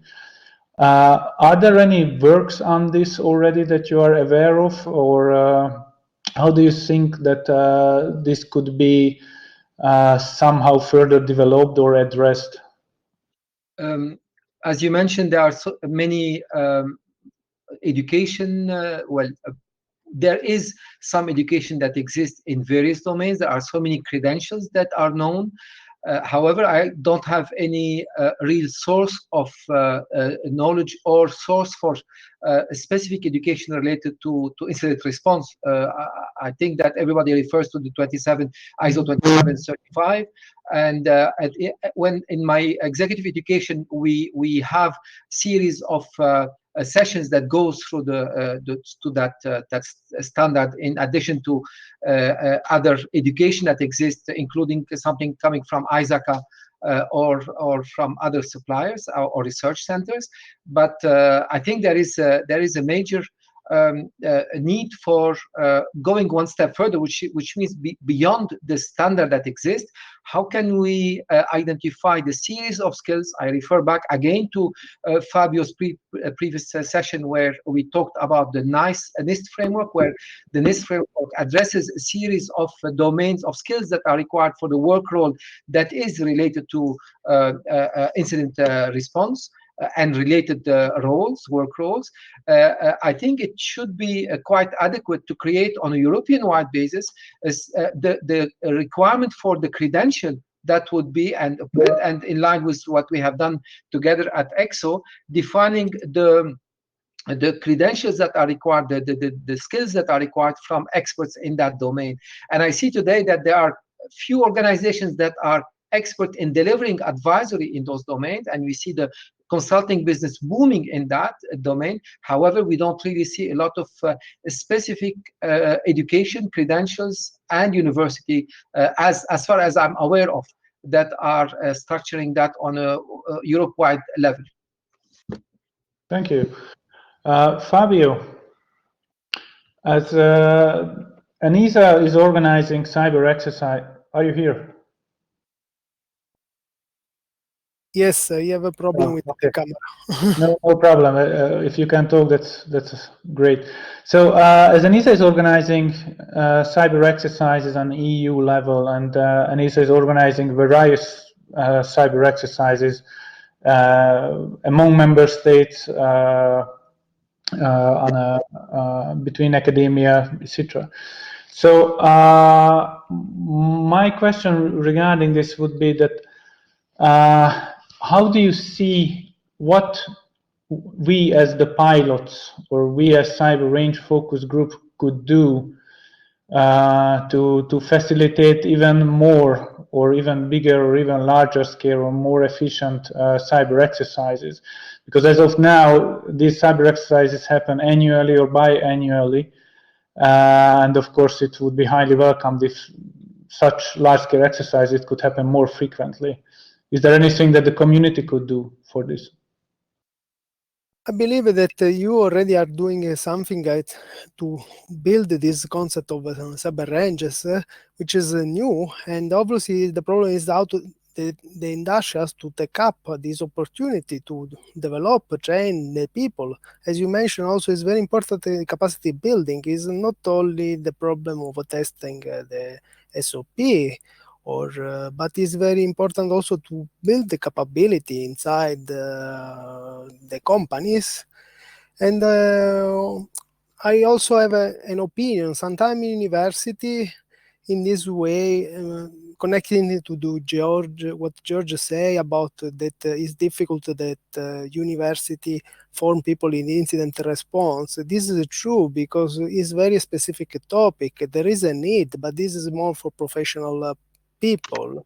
Usually, typical university will form a student for a variety of jobs, and they have a difficulty to focus only on one subject. So this is from what I see also on the cyber education database. I can see that 99% of the master program are still generic. They cover a variety of subjects, and very few are really specialized, and usually are post-master degree. So this is in some way connect also how cyber ranges is has to be take up from the university side. Yes, it's important, but take a lot of time also for the education to really spend time on a cyber range. Yeah, Georgios? I wanted to propose follow up on what the message that I implicitly hear from Fabio.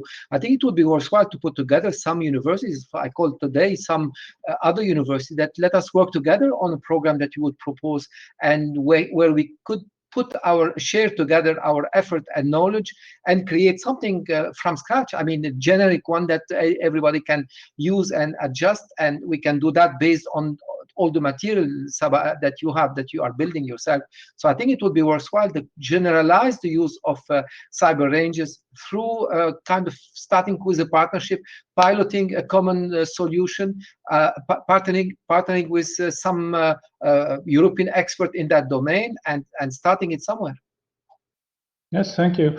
In the pilot, there are initiatives and effective efforts in this direction that university industry are trying to bridge the gap, but of course it has to be scaled up and rolled out on an EU level with a curricula that everybody supports or like the majority supports, because it's a challenging issue. Almarindo, can I add something on subject related to the adoption and the use of cyber ranges in universities and open source cyber ranges? My opinion as a sort of practitioner in the field is that I think the reason why they are not yet widely used, and not just in academia, worldwide in other fields, is that cyber range as a technology product, they have not yet reached a great maturity level, to the point where they are even accessible from a pricing perspective and also accessible from a technology perspective. If you think that, for example, even if you gave many universities an open source cyber range, it would require them expertise and stuff in order to install, manage it, and for people to then operate it. That's where we are with the technology today. If you think about university, for example, using VMware or VirtualBox or traditional hypervisor technologies, it's very approachable. Every university, every organization has it. Okay, we are not yet there with up to cyber ranges. For a university or for even an organization to own such technology, there are entry barriers which are related to costs, and there are usability and maturity barriers related to the fact that the products are not mature yet to be, easily usable, easily deployable. It still requires an army of people to manage it. And I think that's the fundamental. I don't think it's anybody's fault. It's just a maturity issue.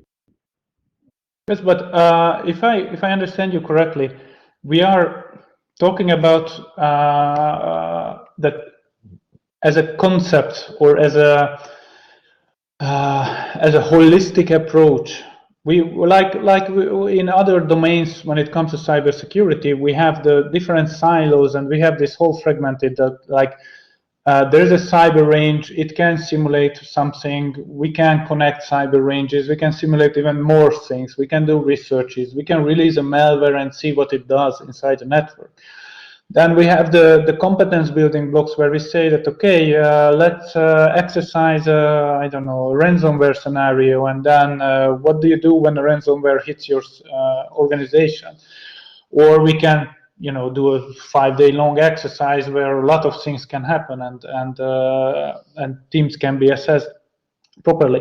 But all these building blocks, so from the very first stage, that why I want to have an exercise, how am I going to use that cyber range? What further steps? How can I incorporate it into my educational curricula or in my educational toolkit? Let's call it that way. Or how a nation state can use as a method of raising national cyber resilience.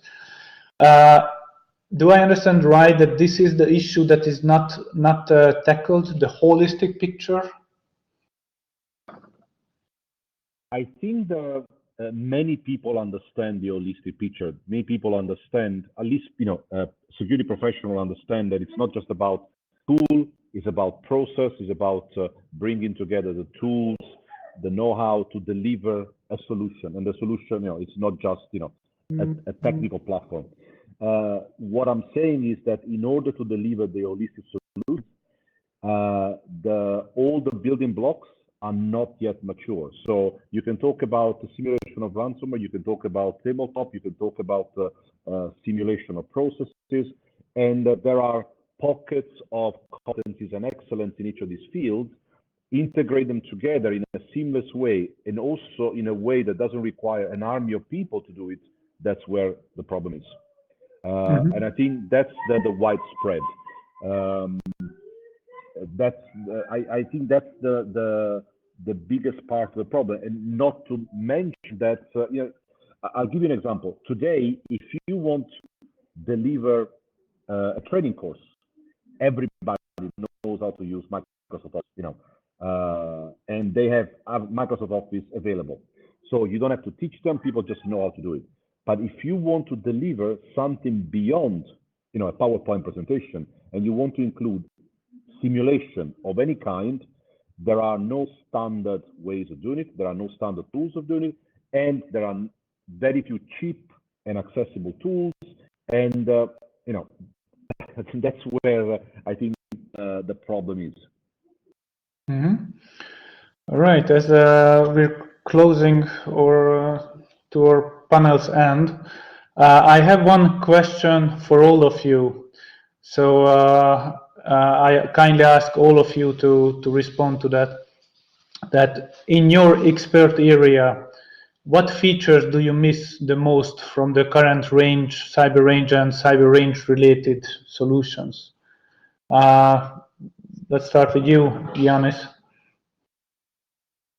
Yeah, before answering this question, just to touch a little bit on the previous discussion that is very interesting. Of course. Just to make clear that on the Commission side, the cyber ranges element is going to be on the TEP part.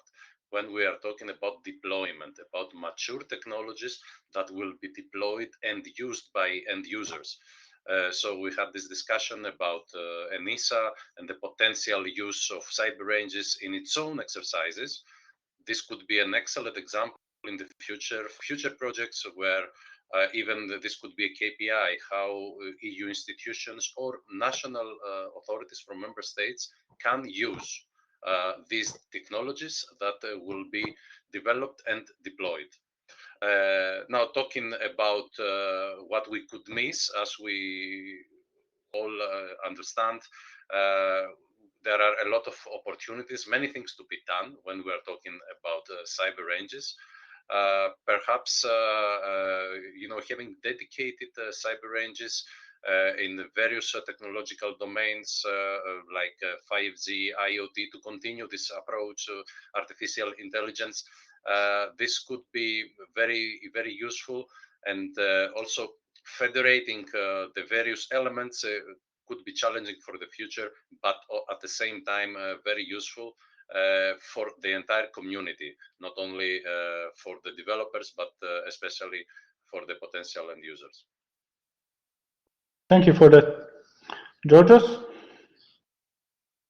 I hope I will not surprise you too much, but I think if we start by bringing senior management, decision makers, CIOs, CISOs, non-technical people into making them aware of what is expected from them, I would say business-related cyber range, where we say to them, the technology may follow, our technical people may be hands-on and may improvise a solution, but if you are not aware of what we are talking about, what are the risks, what are the resources that we need to make available, what resources could be available, what risk could that impact the organization, what are the domains that we have to protect, exactly as Ioannidis mentioned. Are those related in our business to IoT? Are those related into breaching into the network? Is it more phishing our banking clients? If those people already identify what is the domain of risk in our business for our activity, and that can only go through when we bring to them the knowledge of there are risks, this is what the risk is about, this is how you should start identifying in which direction we should look, and then we will be happy to look to it, and we will be happy obviously to create all those all that machinery behind in order to test the technical knowledge and the methodologies for response management. Thank you. Fabio? Wait, sorry. Yes, Almarino?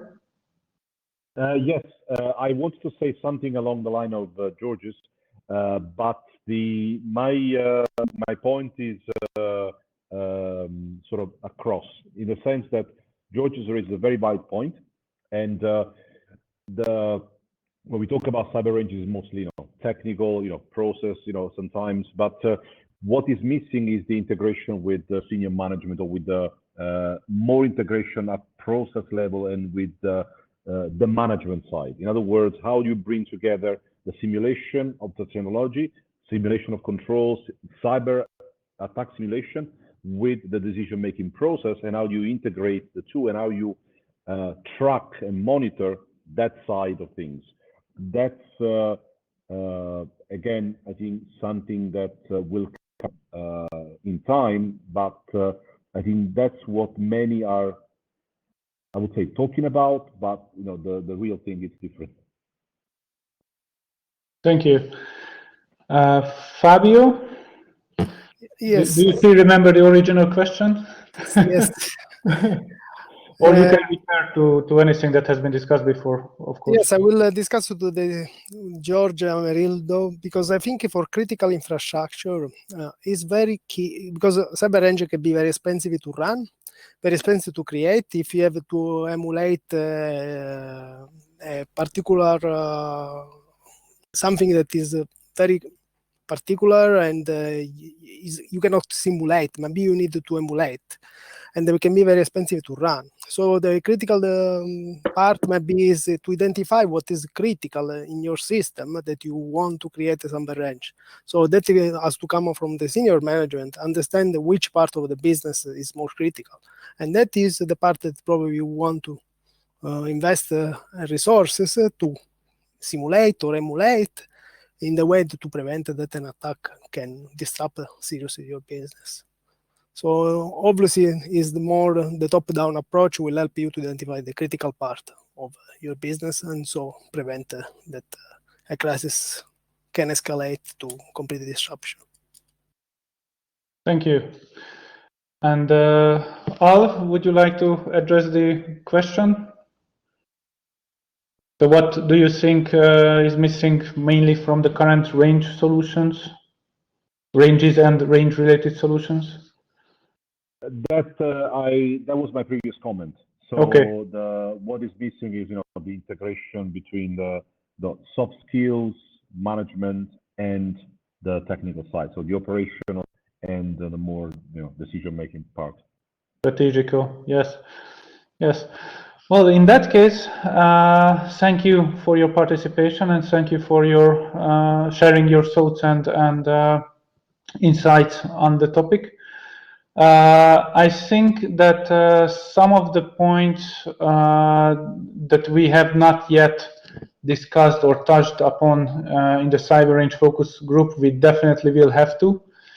And actually, I am hoping. Well, Al, you're already in the focus group, so as a EXO representative. But I truly hope that Fabio, Georgios, and Ioannis, I will meet you, and we will meet you in the focus group, and hopefully we can co-create something that is well, that's on the European level and meeting the expectations, and it helps to get cyber ranges and cyber exercises as a meaningful tool and service to be widespread. So thank you again.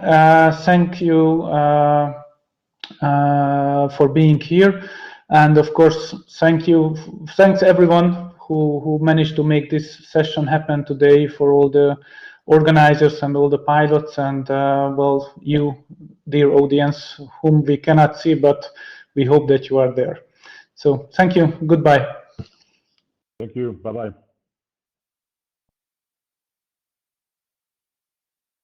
Thanks everyone from the Cyber Range Focus Group. Thanks, Saba. Very much appreciated. A very interesting discussion. We are now actually coming to the final part of the day. It's a summary that's coming from the representative of Concordia, Sotiris. So the floor is yours, Sotiris. Thank you, Mark. Let me try to turn on my camera here. Is it working? I think it's working. Okay, so it's been a very long day. I know everyone's tired. I see that we still have more than 100 people left in the room, although I think we missed a few left in the last 2 minutes. I'm going to try to be brief on this. I have pages and pages of notes taken throughout the day, but I'm going to try to pick up the most important points. So I'll be reading on my notes.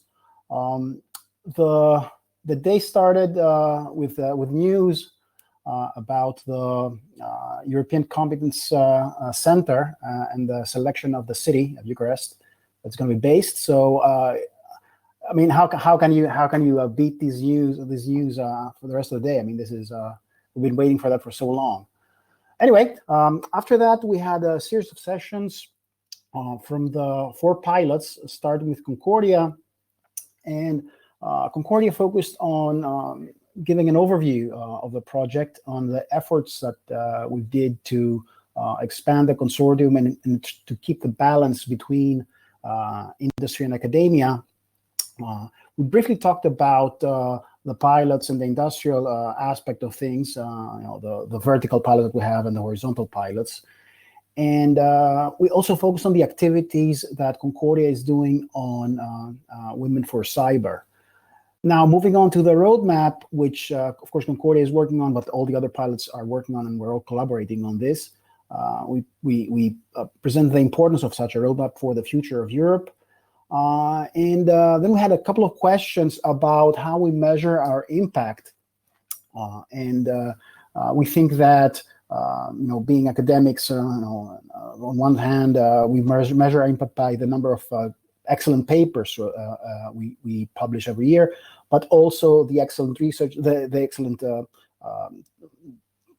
innovation projects that we do, like in the case of the UAVs and the outcomes of the industrial pilots. There was also a question about sustainability, and this is a more general question for, I guess, for all 4 pilots. And at least on my end, the vision I see is that either we're going to have some sort of lightweight project bringing everyone together for collaboration and in events, or a grassroots approach where now we've met all these people, we're working together and all these things, and we can form new communities to work on interesting problems. Moving on to CyberSec for Europe, CyberSec for Europe took a slightly different approach to the day, which was actually quite interesting.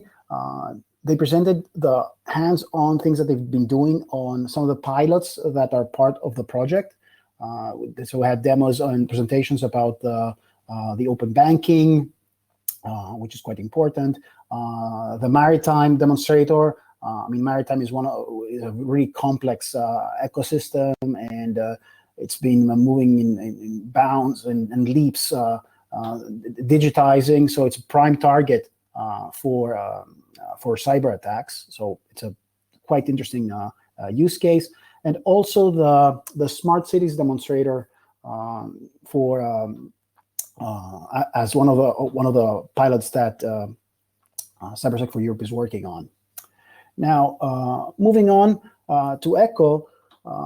ECHO is brought up the importance of strategic autonomy and how we can build sustainable strategic autonomy in Europe and using the pilots to achieve this.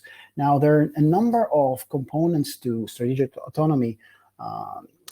First of all, it's technology driven. So you have to strive for scientific excellence and also good industrial solutions. Because if you don't have these basic blocks, it's very hard to reach strategic autonomy. It's also based on capabilities and the ability to assess the situation and make decisions about situations. Now, ECHO has identified that there's a gap. There's a gap here, and there's some lack of means to, for example, to assess multi-sector technology requirements, to assess dependencies between different sectors, to build realistic cybersecurity environments for testing, and of course the lack of skills that we have in Europe, but also around the world. So these are things that drives ECHO, and they want to address all these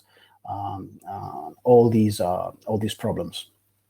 There was also mention about the various use cases that ECHO is working on. Closing the pilots with Sparta, it's quite important here that Sparta has taken a different route from Concordia. In Concordia, we're trying to include partners as full partners, but full beneficiaries in the project. Sparta has a great and wide network of associates. I believe about 100 associates. So that expands the community fairly quickly and fairly easily, as opposed to a more heavyweight approach of incorporating pilots inside the project. Now, the way that Sparta goes about accomplishing the goals is, first of all, going over they do their own roadmap, which is very much focused on technologies and new problems and new challenges, and programs. So what they call programs is really pilots, but broader pilots on various domains, and of course partnerships. As I mentioned, they have a lot of associates, and a strong governance model for this to operate. And Sparta went on to discuss the various programs that they have, which is about, one is called T-Shark. It's about full cybersecurity awareness. CAPE, which is about the automotive industry. High-T, which is about high assurance intelligent infrastructure. The SAFER program, which focuses on AI systems, and over the last few years, there's been an explosion on this. And a lot of ethical issues in that as well. Now, of course, Sparta also has very strong activities in skill building, and they have analyzed more than 100 existing cybersecurity programs in Europe to try to identify what are the gaps there and what we need to be focusing on, and best practices to educate people. And in closing, Sparta also has strong activities in Women for Cyber, and they're particularly focusing on high schools. So try to get them interested in cybersecurity from a younger age, which is, I think, quite an interesting project, quite a good approach. Now, then we jumped over to other sessions after we closed the pilots, and we started with the Cybersecurity Atlas. So Atlas is a way to map the cybersecurity activities that are taking place in Europe and structure them in a way that people that want to find out what's going on can easily do that. It is important to note that all 4 pilots and EXO have been working on JRC on this over the last almost 2 years now. So we try to put as much input there as we can. And it is quite important to remember that the outcome of the Atlas is not, oh, here, we're done, now let's move on. It's actually a living thing. So it evolves over time.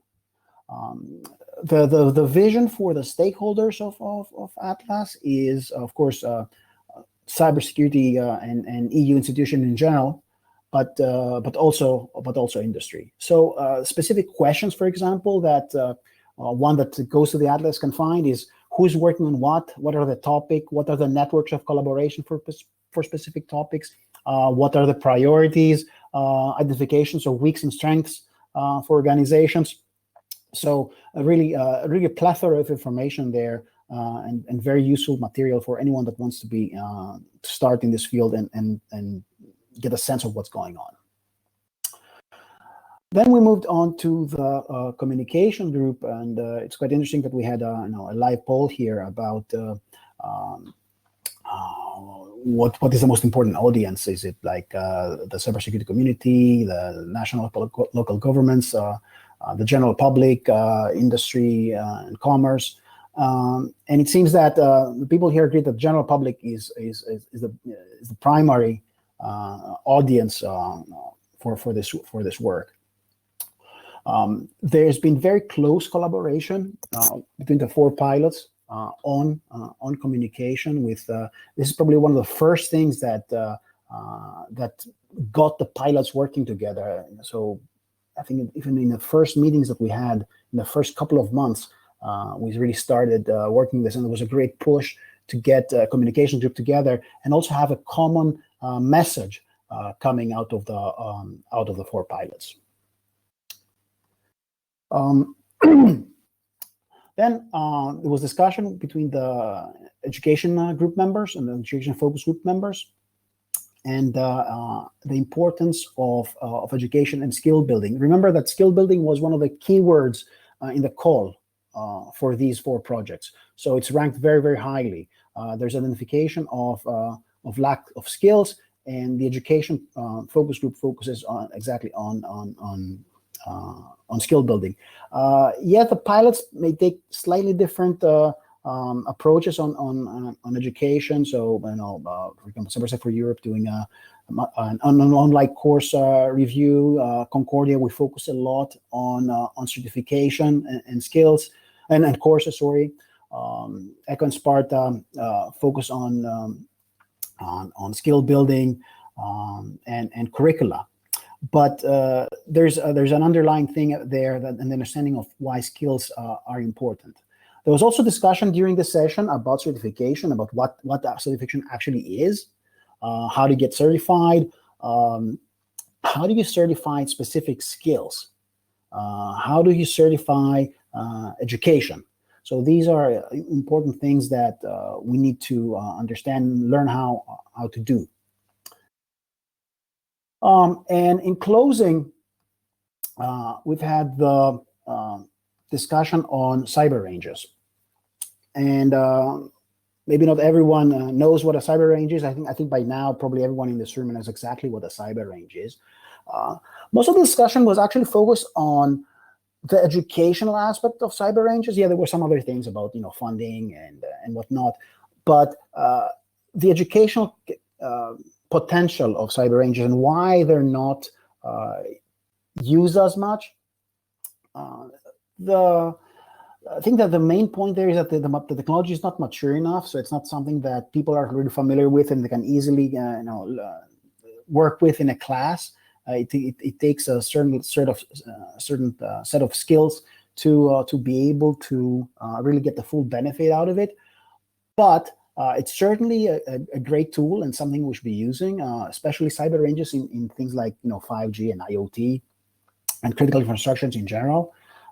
So not your traditional environments. And maybe slowly they will find their way into classrooms around Europe.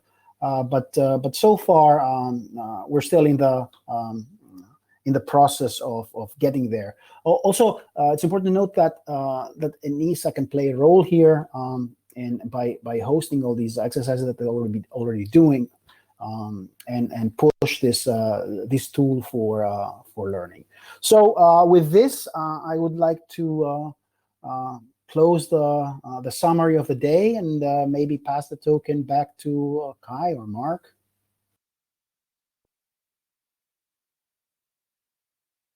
Or not? My apologies again. I had a little challenge with the unmute button, and but you're mute challenged. I see Kai waking up, so I'll leave the commentary to Kai. Thanks a lot. That was a very good overview. We need to make sure that people don't have the feeling that tomorrow they get a similar good overview and don't need to come for the rest of the day. But overview. So I have full trust in our tomorrow's overview speaker. Please take the full session, even though you get such a nice overview at the end of the day. What is left for me is probably to thank you all for coming and joining us and staying with us for all of this a day. Quite a few, I think, were there for the full day. Thanks for those, and especially in the education session, who had to deal with a surprising effect on the server that we hadn't seen before. Let's say, after all, we are aiming for digital sovereignty with tools that are pre-production. We are working on them. That's why we are a research project, and that sometimes means that you're learning on the fly, and exactly that. Achieved a reasonable result, and we are still working on that. Next, thanks to the crisis management of Mark and Vicky, and who is our good background of this. And so thanks a lot also for that. And again, thanks for your patience and for your collaboration, all of that. Prosumers, it wouldn't work. You're prosumers, and that is exactly the approach that we need when we are aiming.